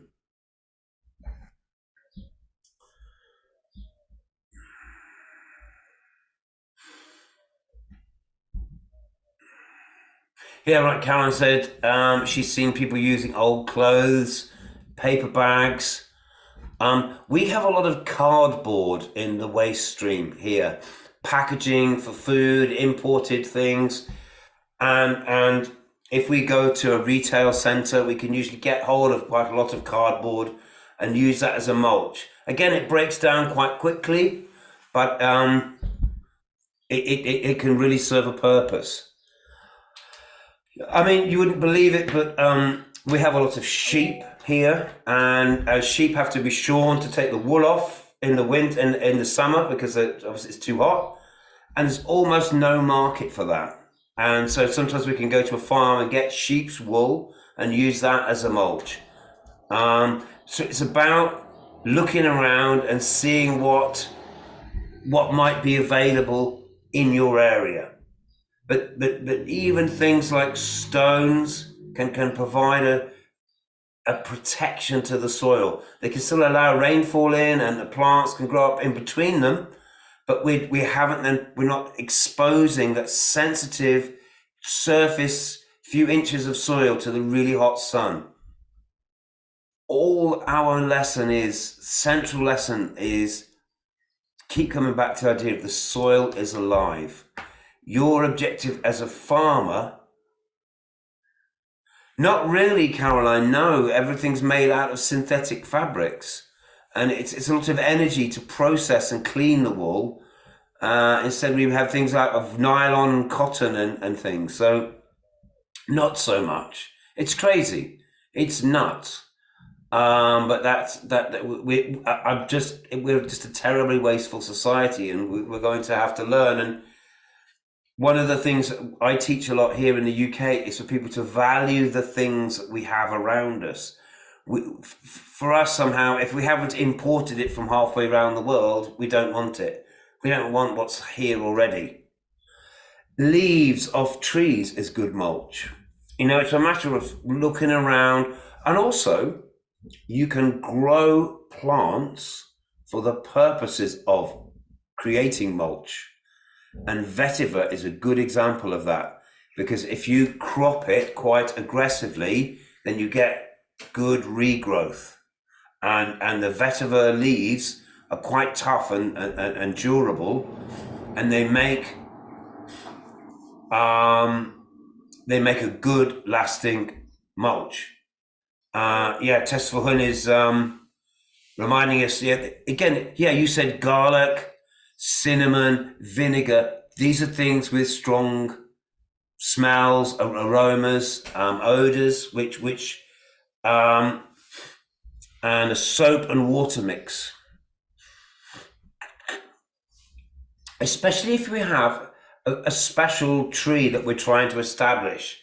we've planted some mangoes, we've planted some avocados, we've planted some neem or some moringa, whatever. If that's a special plant, we can give that some extra attention and treat the area around to support the mulch.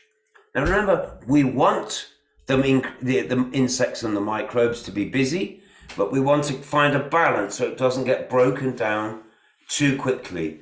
So that's very interesting feedback from you, Simon, and it makes us think about how we can work with this as an ongoing process. And the reminder that even if the mulch is breaking down, it's still contributing a lot to the soil. Biochar, people. Remember, biochar, if you've made it well, it's completely inert. That means it does not break down and it doesn't react with other things. It just sits there. So again, that might be part of our topsoil mix, and that might help contribute in other ways as well. I don't know, but I'm thinking out loud. But see how there's the pattern is cover your soil, understand the value of mulch. But the detail is, in my area, the mulch gets eaten by termites. What can I do? So we're learning how to manage that, thinking about aromatic plants, thinking about different approaches to mulching, understanding the shading and different ways of protecting your soil as well. All of these are important. So there's never just one way to do something. There's many ways, and you're going to find the ways that speak to your locally available resources, that meet the needs of your particular location. It's going to be slightly different for Tesfahun than it is for you, Simon, or it is for you, Deborah, or you, Nicholas, wherever you are. So this is permaculture is giving us the approach and then a range of techniques.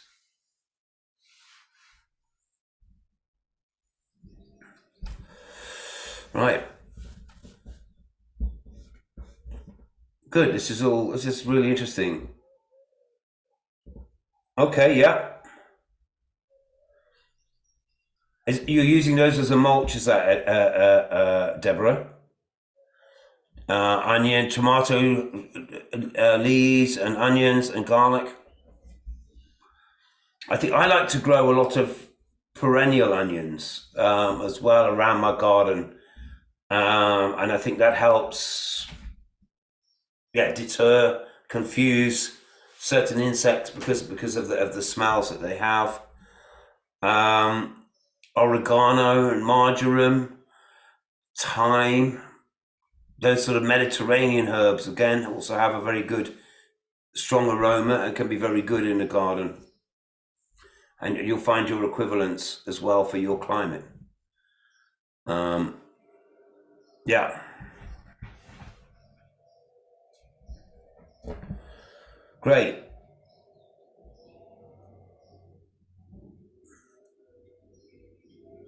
Yeah, okay, yeah, so jack beans, things that create a lot of biomass as they grow. So actually your maize as well, it gives you a lot of biomass. There's a lot left over, isn't there, that you can use. So it's about valuing all of these things and returning them back to the soil in the right way so that they have this reinforcing impact. And we observe and interact, we learn, we treat everything as a bit of an experiment, and we can share what we learn with our people in our local group and with groups that we're networked with.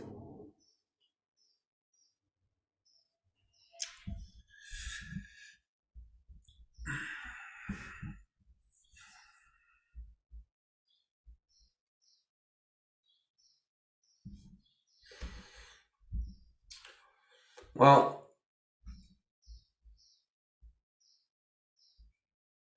I wondered about,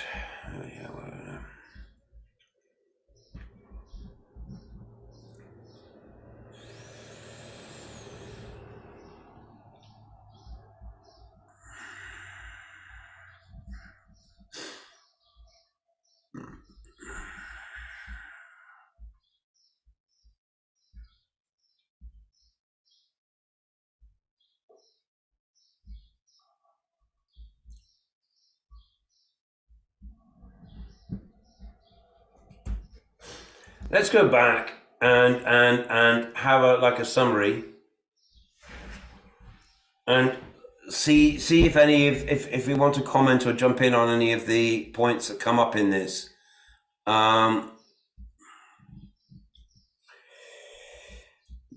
This was the presentation we started off with right at the beginning of the course, and we reminded that permaculture, we're trying to explore the relationships and understand the relationships between every element in an ecosystem.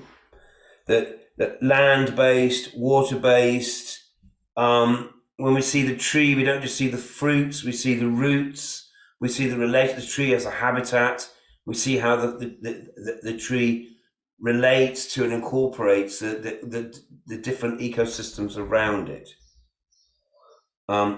Permaculture tried to make us think in a holistic way and to see the ongoing dynamics of living systems. So again, Tesfahan talked about the succession being such an important idea, and that's in syntropic agroforestry.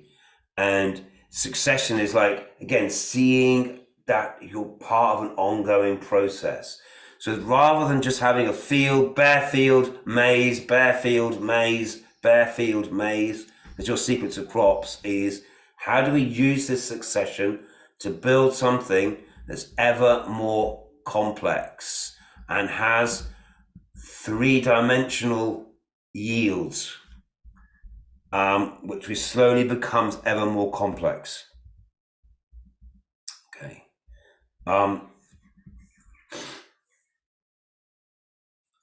We said that permaculture was built on ethics, unifying ideas that bring us together. And our first statement in permaculture is that there is change, that nature never stands still, that time's always moving ahead, and therefore we have to work with it. We can't just keep behaving in the same way because there's change, there's seasons, there's cycles. We're now moving into where we're seeing political change, economic change, climate change. That's going to change our food systems. It's going to change our economic systems. How do we work with this process of change? This was the key question that I said to you back in January. So that when we summarize our ethics with the care of the earth, care of the people, and this idea of fair share, that we all work to meet our own needs first, but we retain some kind of a surplus which we reinvest to build relationships with other people and to build our relationship with the natural world. That's the core of what permaculture is saying. And we have to operate to be successful in the long term. We have to try and operate within these ethics and understand them. So this was our opening lesson. And this is kind of the closing lesson to really cement that into your minds. Bill Mollison. Bill didn't really invent something. It's that he observed and he learned from the traditional systems, from his ancestors, from what nature told him. And he said to us, we have to work with nature. We're not fighting against it. It's not a battle. We want to assist, not impede natural developments. So nature's changing, the succession, it's moving forward. We have to work with it. If you want to clear your land back to bare soil each year, you're fighting against nature. And Bill's saying that's not what we're doing in permaculture. That's not the lesson that we've learned. He said, the problem is the solution. It works both ways. We're looking all the time as permaculture designers to make the smallest input, which creates the biggest output. So if what we're doing takes a lot of time and energy and motion, we're not doing it right. So there's our challenge. So we have to think, we have to observe and interact to say, where's the tipping point? How do we do a small amount of input that creates a big change? Bill reminded us that the yield of a system is theoretically unlimited. So you might just, there's your little field of maize or your little field of cassava, but imagine the rainforest, imagine Mabira forest, imagine, the mangrove swamps, imagine what nature can do all by itself. And maybe there's always room to add another species. Maybe there's always room to add another yield. Bill says we haven't yet found the upper limit to what an ecosystem can do. So the idea of there being shortages is a lack of our own imagination. It's a lack of our own design. Now, it's easy to say, but obviously harder to achieve. But these are very challenging, stimulating ideas. He said everything gardens. That means everything in some way is manipulating and changing its own environment, creating the conditions it needs. That's the dynamic of what nature is doing. Now, we have such a challenge because the climate change problem is happening faster than what nature can adapt to. So we're going to have to think and learn continuously to help this process on. Otherwise, we're all going to struggle. So I'm not pretending this is easy, but this is we have to go back. This is our rule book. So there's a sequence of 3 photos. We've got that Western monoculture system. It's a field with one crop in it. We've removed nature. We've removed all the trees. We've removed all the wild animals. There's nowhere left for the birds. We've turned it into a field.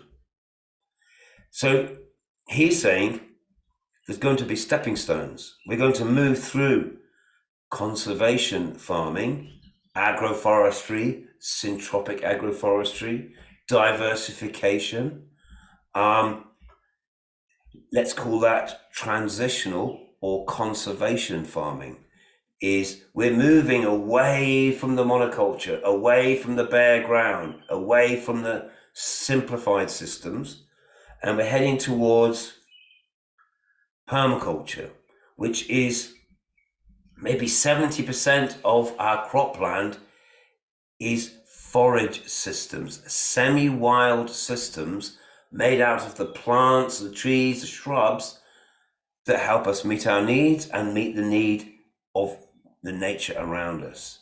So understand that we're in this process of, if we are to come together as humanity to save ourselves, to save the planet, whatever our ecosystem is, we have to understand that we're all going to have to be involved in ecosystems restoration. That becomes our job. It's the most important thing that we can do. And that means moving away from monoculture back to something that looks much more like a natural system and in which we can interact with that to meet our needs. So we're kind of moving away from agriculture. We're moving away from monoculture and we're trying to get back to something much more complex. And that's going to be a global strategy to us to go forward.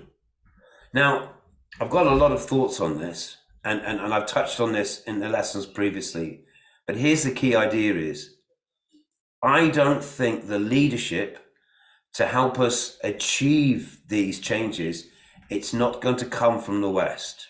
It's not going to come from the United States. It's not going to come from the United Kingdom or the European Union.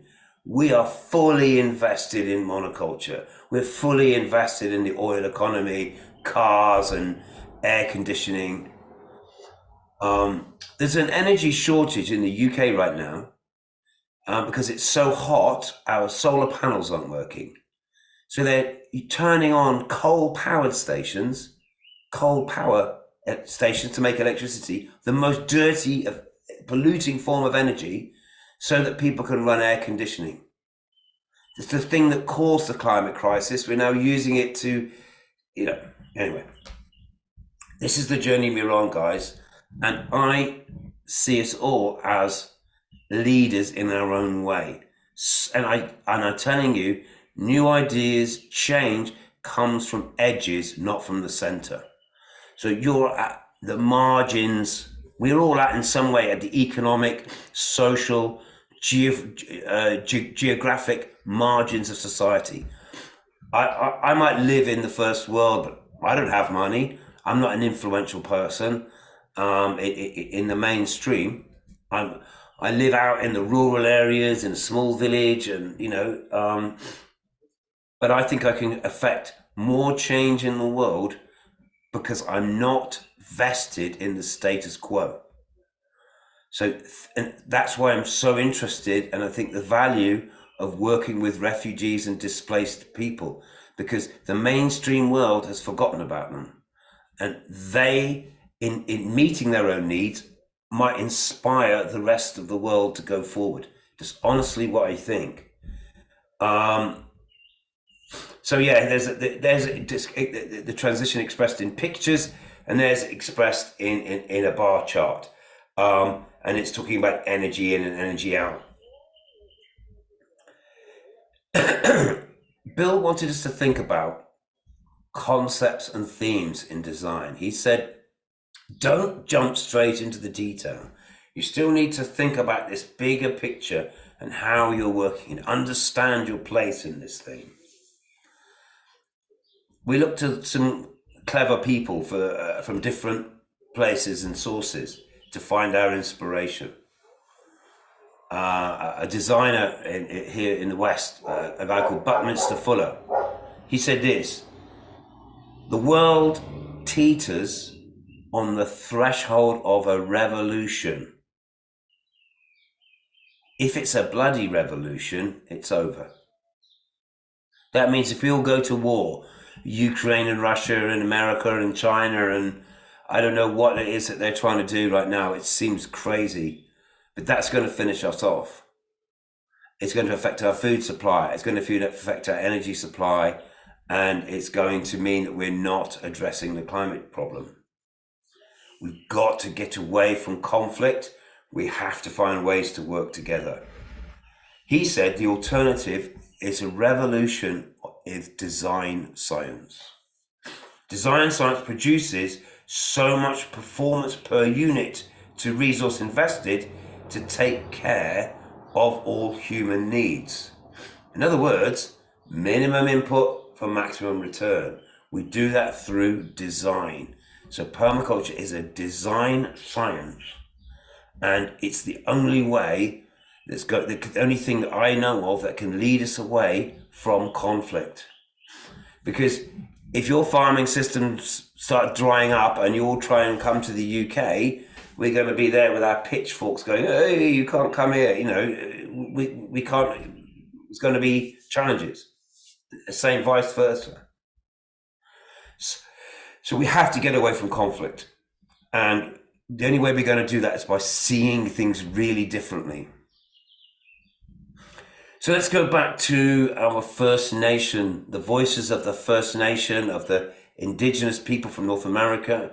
Chief Seattle was someone who spoke very wisely. Man did not weave the web of life. He is merely a strand in it. So again, very much this Western point of view, which is spread around the world, is we think it's all about us. We think we're the only ones that matter. The earth, the biosystem exists to support us, rather than understanding, no, we're part of it. And whatever he does to the web, he does himself. To harm the earth is to heap contempt upon the Creator. Contaminate your own bed, and you will one day suffocate in your own waste. Will we drown in plastic bottles? Will we kill our soil with the toxins that we're producing? Will we change the atmosphere with the smoke and the fumes from our industrial lifestyles? Our ancestors warned us of this. How do we create a society and a community where we all now begin to value these things? We need to listen to our ancestors and understand they gave us the way forward. We have all these clever technologies, and we have our mobile phones and our cars and our helicopters. The question is, how can we use them to reconnect ourselves to the web of life, and not to use them as tools of warfare and of domination? These are the lessons we have to learn, guys. So we had this little summary that came from it. The prime directive of permaculture is the only ethical decision is to take responsibility for our existence and that of our children. It begins by taking care of ourselves, our loved ones, our immediate community. The principle of cooperation. Cooperation, not competition, is the very basis of future survival and of existing natural systems. Integrate, don't segregate.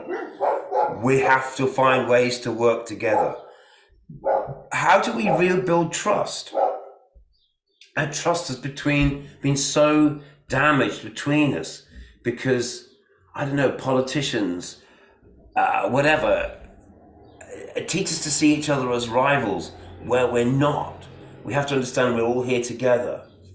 We're reminded of the ethics of permaculture: care of the earth, care of the people, setting limits to consumption.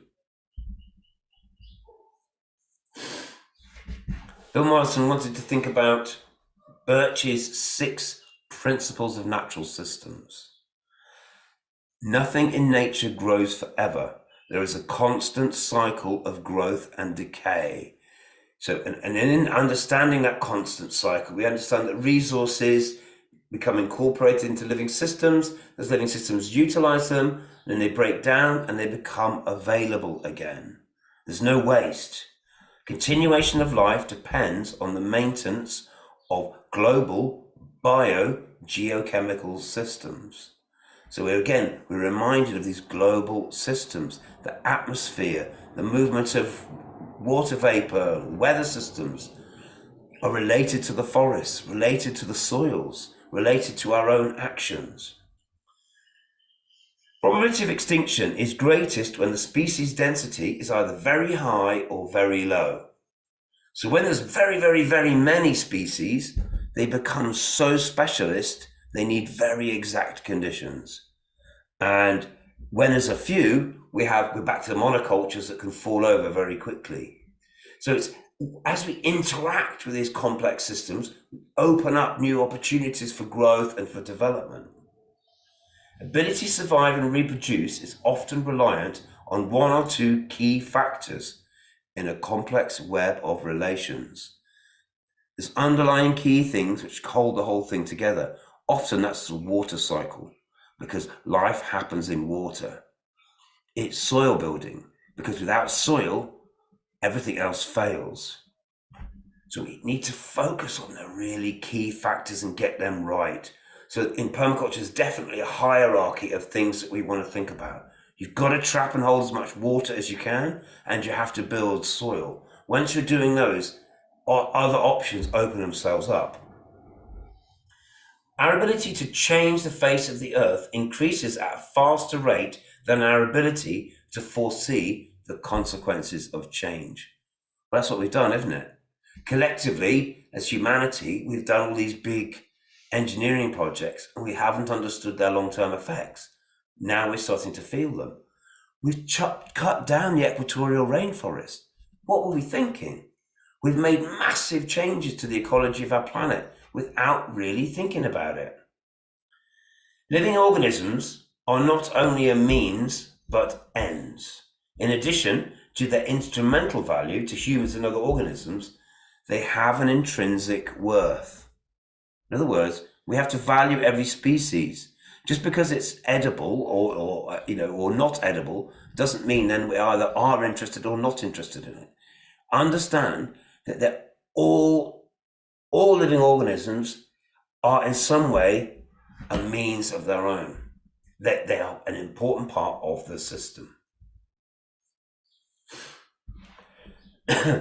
This is your mission statement as a permaculture teacher, okay? Bear this in mind. A policy responsibility to relinquish power. The role of a beneficial authority is to return function and responsibility to life and people. If successful, no further authority is needed. The role of successful design is to create a self-managed system. So if you set up a permaculture system that depends on you to be the guru, the maestro that's all in charge of it, then you failed. It can't, your role as a leader, your role as a permaculture facilitator is to return function to the system. So Tesfahan, you're returning function by building your syntropic agroforestry. And you need to pass on the skills to maintain that to the people so that if something happens to you, the system doesn't go down, or you don't turn into this, some kind of dictator. We're trying to create self-managing systems. We're trying to relinquish power. That means design a system until it doesn't need us. We can then just enjoy being part of that system. So we have to have humility as leaders and pioneers in permaculture. We have to have humility. We're not going to become the great leader. We're just contributing to this process. We are returning function. That's our key responsibility. There's different kinds of resources, we are reminded. There are some that increase as we use them. So let's say, to use Tesfahan's example, he's chopping and dropping, he's pruning his overstory to feed the soil. Well, if you do that correctly, the tree becomes more healthy and you end up with more resource. Those are the kinds of resources we want to work with. There are some that are unaffected by use. There are those which degrade if not used. So imagine the fruits on a tree. Well, if you don't pick them, they just rot. So you'd be wise to harvest and dry them, preserve them. There are those that are reduced by use. So there's coppicing, that kind of management of trees so we get more, and then there's cutting the trees down, and then there's no trees left. We do not want to work with resources that get reduced as we use them. Imagine how our oil reserve, our gas reserves, our coal reserve, these fossil fuel reserves, they're being used up. We clearly can't rely on them forever into the future. And there are those that pollute or destroy other resources if used. Well, there we go. We know all about those. So there's very different types of resources, and you can see those first three are the ones that we need to value in permaculture. Use and value natural resources and services, we told you. We compared some systems, an industrial system with factories and production and transport and processed food and chicken factories producing an egg. The egg might look the same, but it's completely different from one that's been produced within a natural system. Permaculture is going to be clever and try and design systems where, in this case, a chicken, it can meet its own need through foraging. And if we understand the needs of the chicken, we can design a system where it can fully function and meet its own needs. So there's a really good a comparison between two completely different types of system. And on the left, the Western industrial model, that's the one that's breaking down, that's the one that's failing. We're only left with the natural systems model, and that's where we have to go. Bill said everything gardens. That when we're gardening, we do things like pruning, digging, mowing, selecting plants into assemblies. Actually, in a natural system, those things happen anyway. Browsing animals do pruning. So when you're pruning a tree, you're actually replicating the animal, the action of a browsing animal. Digging to turn over the soil, allow new plants to get established. Well, there are lots of individual animals that do that. Sometimes there's a rainfall or a landslide or a fire or animals digging, creates bare soil, allows a chance for something else to get started. Mowing, that's like grazing. Plant assembly, well, we could choose plants. Tesfahun, you gave us a really good example of the plants you've chosen in your syntropic system. Or we could just throw all the seeds in the air and let them figure it out for themselves. As a designer, we can speed that process up by making selections, but nature does it in its own way through random assembly. So farming and growing is really replicating what happens in nature. And that's why when we observe and interact nature, we can bring those ideas into our productive systems and create gardens that have the functionality and the resilience of those natural systems. These are the fundamental ideas of permaculture. You have to carry these in your head as we go forward. We're reminding that ecosystems are dynamic. That means they're constantly changing. They're never staying still. There's a random assembly because nature blows seeds, birds drop the seeds, animals get stuck on their fur. And as those elements jostle together, evolution allows them to find their niche, to find how they fit together. And as ecosystems develop, we get 1, 2, 3, 4, 5, 6 trophic levels. The things that feed on things, that feed on other things, that create energy levels within those systems. So when we start off with bare soil, we might have a very simple 1 or 2 trophic levels. But as we build that, it becomes 6, 7, 8, 9, much more complex. These are the key elements or processes that we see going on in ecosystems. We have to learn from these and bring this into our knowledge and into our design approach as permaculture designers. This diagram is encouraging us to think about the different kind of ecosystems. We've got a forested steep slope. As the slope becomes slightly less steep, we've got different kinds of plants, different kinds of assemblies. We've got water courses. Water moves quickly on the steeper slopes, slower on the low slopes. We get wetlands and bogs. We're encouraged to think about the 3-dimensional shape of ecosystems. So look here, we've got 1, 2, 3, 4, 5 layers. The canopy of the tree. We can see climber going up the tree. We've got the ground layer. So let's think about the variability of different species and how they might stack together in a 3-dimensional way. We're encouraged to think about how wildlife, how birds, animals might move through that system, and to think about how they interact with those different layers and the different habitats within that.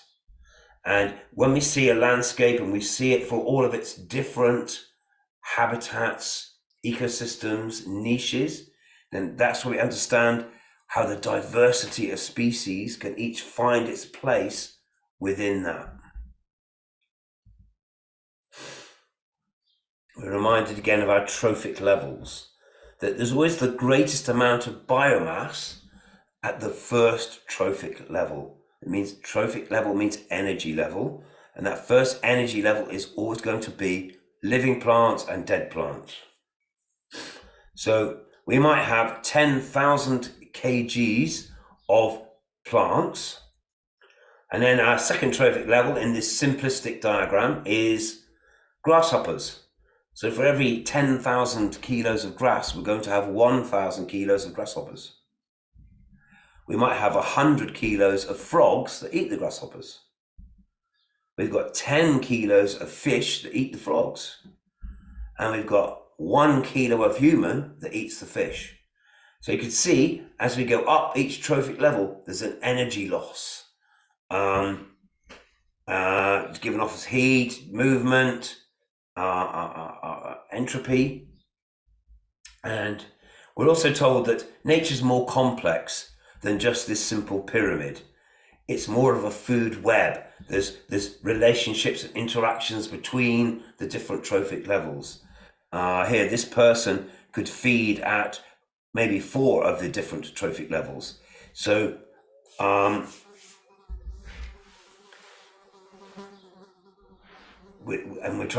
also encouraged to think about the feedback and the relationships between those elements in that system. So here we go. Look, if we come along and our crop is the grass, and we get rid of the fish and the frogs because we're not interested in them, then what we have is lots of grasshoppers, and that makes us think, I need pesticide. The only reason you need pesticide is you got no frogs and you got no fish. You need the things that eat the grasshoppers. The grasshopper's not a pest. You made them a pest because you removed the higher levels of the trophic pyramid. This is central to our thing in permaculture. There's not such a thing as too many crickets, only not enough turkeys. What's going to harvest? Remember, we've got a self-regulating system. If you've got to run around chasing grasshoppers all day, hey, that's not a good use of your time. Get some turkeys, get some chickens, get some lizards, get some frogs. Create the habitat, create the niches for those species that complete the trophic pyramid. This is our key lesson in permaculture. Everything's connected through these energy relationships. And look, at every transaction, everything that gets eaten, it creates some manure. And that manure is going back to the soil that feeds the system again. So we also have to value these interactions because they're creating an ever more complex debris field, detritus, which gives us more diversity in the soil. Don't forget, there's 5 trophic levels within the soil before we start getting to the crickets and the frogs. And that diversity is supported by the diversity above. As above, so below. It's all connected.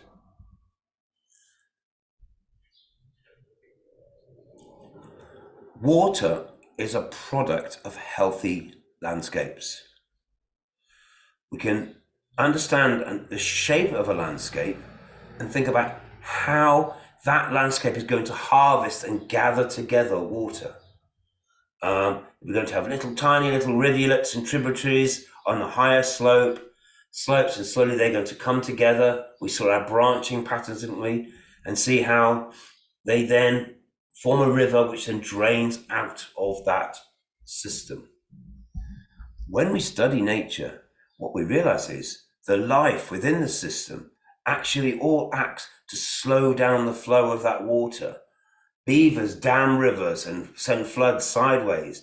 Different kinds of actions also create wetlands and storages of water. As permaculture designers, we can make interactions.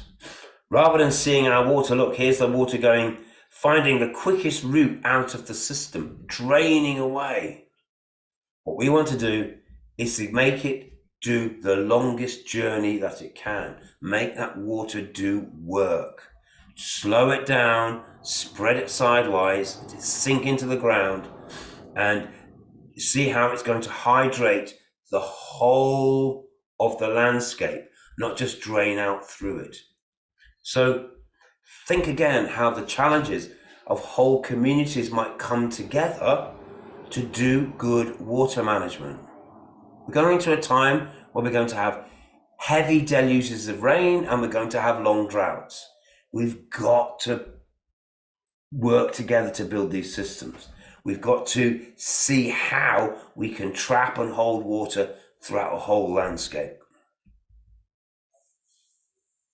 In chapter 3, Bill made us think about methods of design.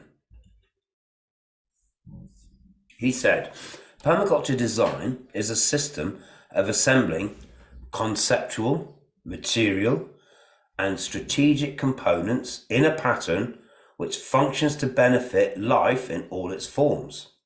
It seeks to provide a sustainable and secure place for living things on this earth.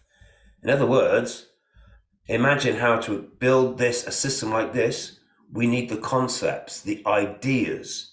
We need the materials and the components to identify where to put our dams, to construct them, to whatever our strategies are to catch and hold that water. That was our first introductory thought from Bill. He said functional design sets out to achieve specific ends, and the prime directive for function is every component of a design should function in many ways. Each element should support multiple functions. Every essential function should be supported by many components.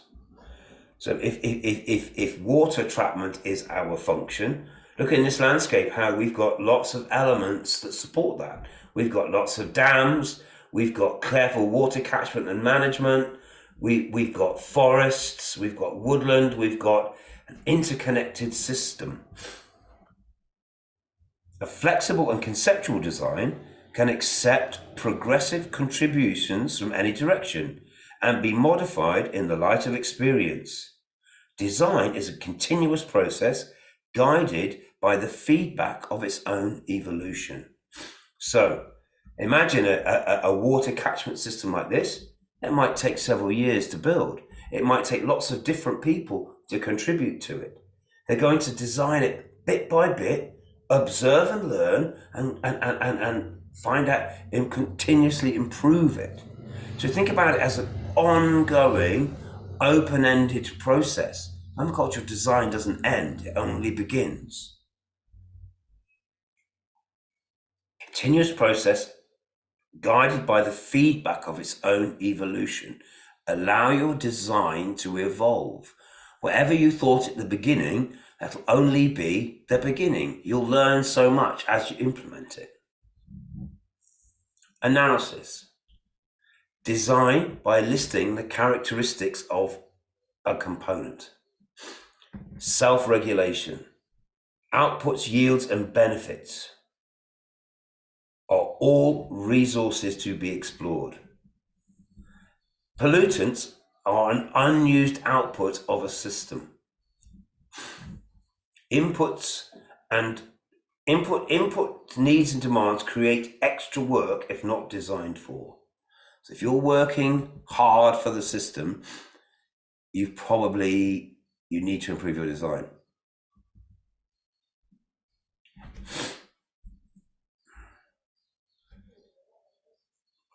In the process of doing design, here's our central thing, that we want to create a design which is a beneficial assembly of components in their proper relationships. And we're going to think about the site, water, earth, landscape, climate, plants. We're going to think about energy, technologies, structures, sources, connections. We're going to think about abstract components, timing, data, ethics, values. And we're going to think about social components, legal, people, culture, trade, finance. All of these things have got to fit into our design. And our design is a beneficial assembly of components in their proper relationships. So we've got to think about people, we've got to think about energy, we've got to think about these abstract things, and it's all got to relate to the reality of the site. Analysis. Design by listing the characteristics of components. Make connections between components. We looked at the chicken. We thought about its inputs and outputs. We realized that the chicken has lots of behaviors. It does certain things like scratching and turning. They like to roost. Their manure has particular properties. They'll peck out insects. They'll eat rotten fruit. These are all functions that we can harvest. And if we can observe and learn from the element that we're looking at, be it a chicken or a cow or a goat or anything, understand its inputs and outputs and work with them in a creative way so that everything gets to both to receive from the system and give back. We're building a self-managing system.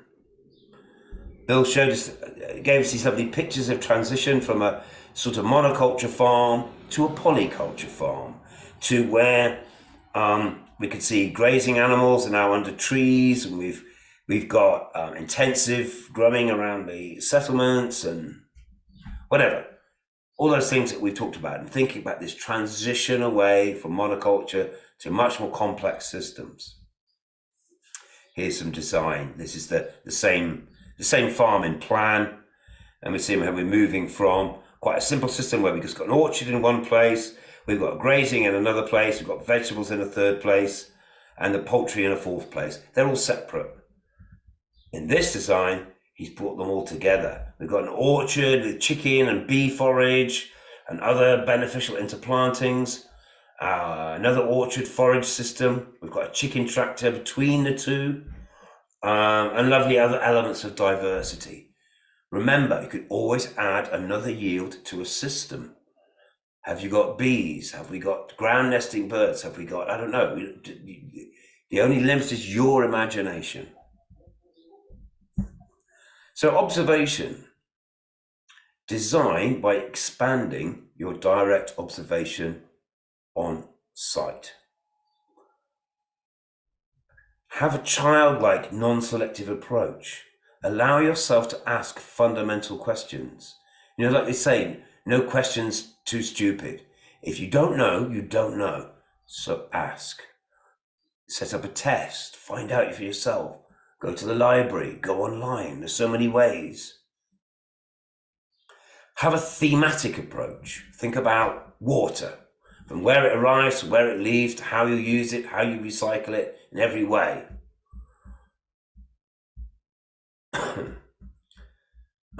Energy, food, people, shelter, a thematic approach to design. Have an instrumental approach, collect data, measure the gradients, winds. You know, the more information you have, the better you can informed you can be. It says have an experiential approach. That means observe and interact. Try things out. You know, and we talked about, if you try something out at a small scale and it doesn't work, you learn. If you try something out at a big scale and it doesn't work, you go bust. There's a difference. So it's about operating at the right scale.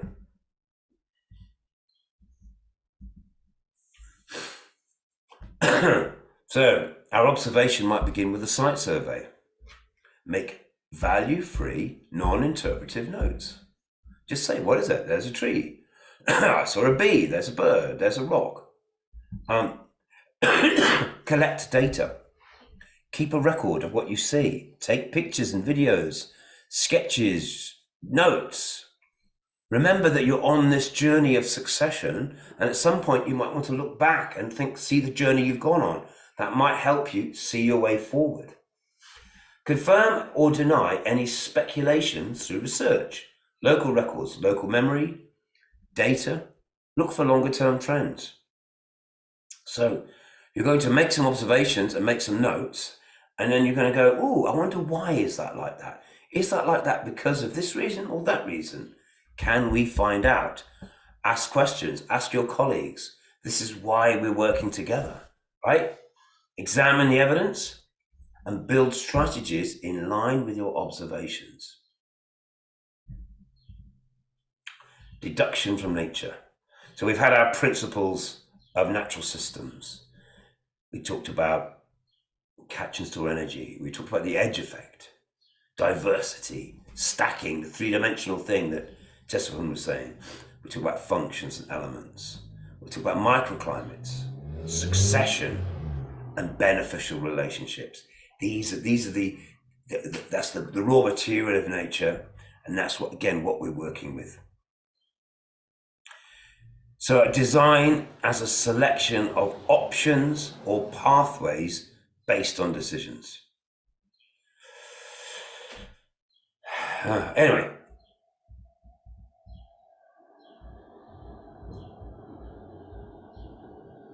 Look, there we go. I can't go through all. We're going to run out of time. I just wanted to really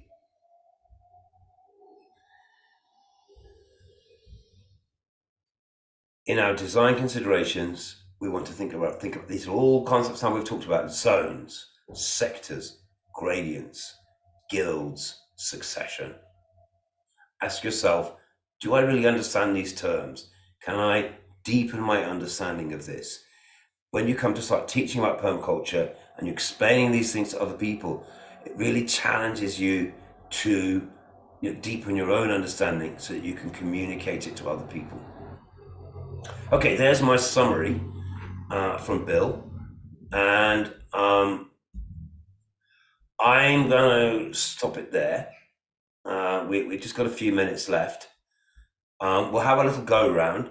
Please just give us a little bit of feedback and tell me something about what you've got from this course so far.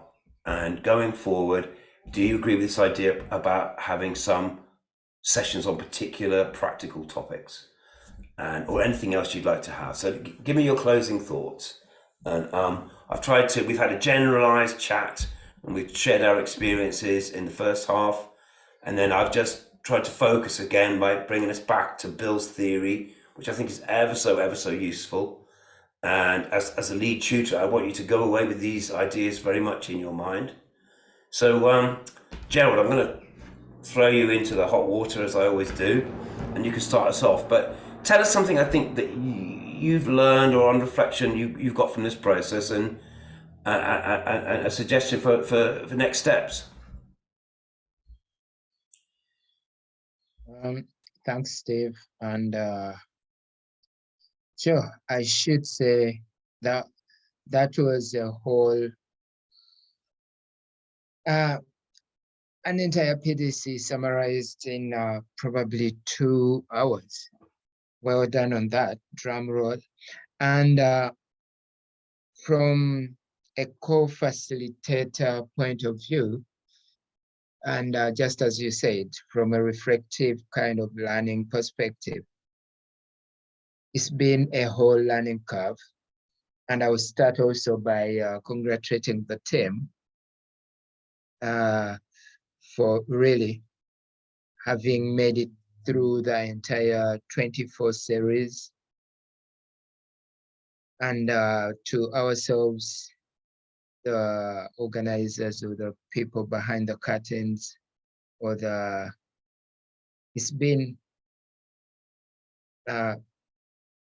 awesome even to learn from the team. More so always, but even today, it's been really awesome to get to hear from our participants taking on the mantle and delivering many sessions. Tesfahum, Simon on mushrooms. It is one piece of feedback that I believe we've received, and we can comfortably pat ourselves on the shoulders and say, yes, there has been progress. We are happy, and don't quote me wrong that I just mentioned the two of them, but Caroline, Nicholas, Deborah, and everyone, even those who are not right now in the, online. It's been a wonderful team. And as the next step, so going forward, 110% into the suggestion that we do sort of thematic or specific detailed sessions. We can agree on where and when to have them, and obviously where is online, but then maybe when, maybe if we are going to do it this time once in 2 weeks or weekly, or that will also depend on the members. And I think that's also a discussion we can hold on the platform. Please share the link, the sign up link for the WhatsApp group chat with as many colleagues within your networks as possible, so that we have that platform active, and it will also form part of our communication. Otherwise, thank you so much. It's been a learning curve even on our side. Thank you so much. And thanks, Steve, for really holding on to this and leading the entire process. Over to you, Steve. Anyone actually, I think it's not going to be optional, unfortunately, this time around. We would really love to hear from each and every one of us. And yeah, in terms of research, you're a representative sample of the whole team that we've had through the 24 weeks. Uh, it's been fluctuating, then it's been, you know, how do I place it? We've been having different numbers on different days, but then all dynamics that come with remote and everything. So right away, we'll start with Nicholas, flow on to Carol, uh, then last but not Deborah. Over to you, Nicholas.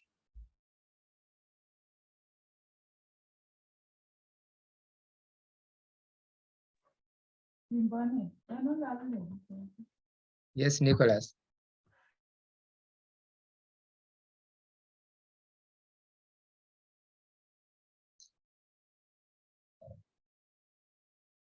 Okay. It seems his connection is not as good. Could we go to Carol as we wait for Nicholas to get a proper connection, or as his connection stabilizes? Thank you, Gerald. Thank you so much. It's indeed been a nice experience, and I kept on hearing about Sector 39, and as I told you, my first PDC I was taught by fall. So when this opportunity arose, of course I grabbed it, with 4 hands, if it's possible to say so. I've enjoyed the lessons, and as I kept on saying, Steve has a way of simplifying the most complex, you know, things that anybody could understand, especially for some of us who are very poor in chemistry and physics. But when we walk into Steve's class, you find everything. I mean, everything gets so simplified and so practical that you get to understand it. And I think that is the model I would use, because I'm training village mamas, some who have not even gone to school. So I would say that it's been a great blessing for me to be able to join this class. Yes, we are going to spread the permaculture gospel, because it is all about abundance. It is all about food and nutrition security, because we are promoting monoculture, but are promoting all many different crops in the same vegetable garden, nature gardens in same forest. And this makes sure that it's always something that the households, the families can be able to get from the garden. For me, that is the key thing with permaculture.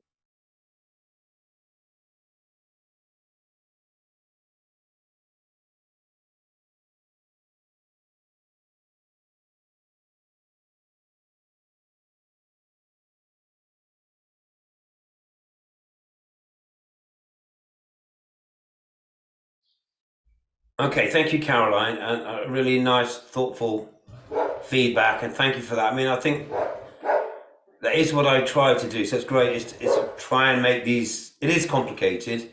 I'm trying to bring it alive and to see how. Yeah, as you say, to try and make it understandable. Yeah, Tessahoon, you have your hand up.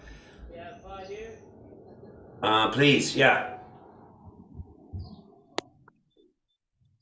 Yes. Is everybody hearing me? Yeah. Okay. Can I continue? Okay. Yeah. I say thank you, Sector 39 and the lead tutor.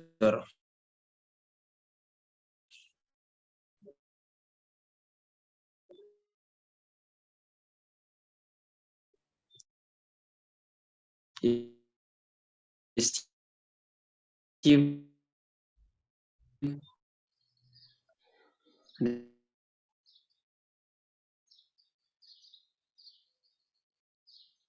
Well, that's a shame. We're breaking up a bit.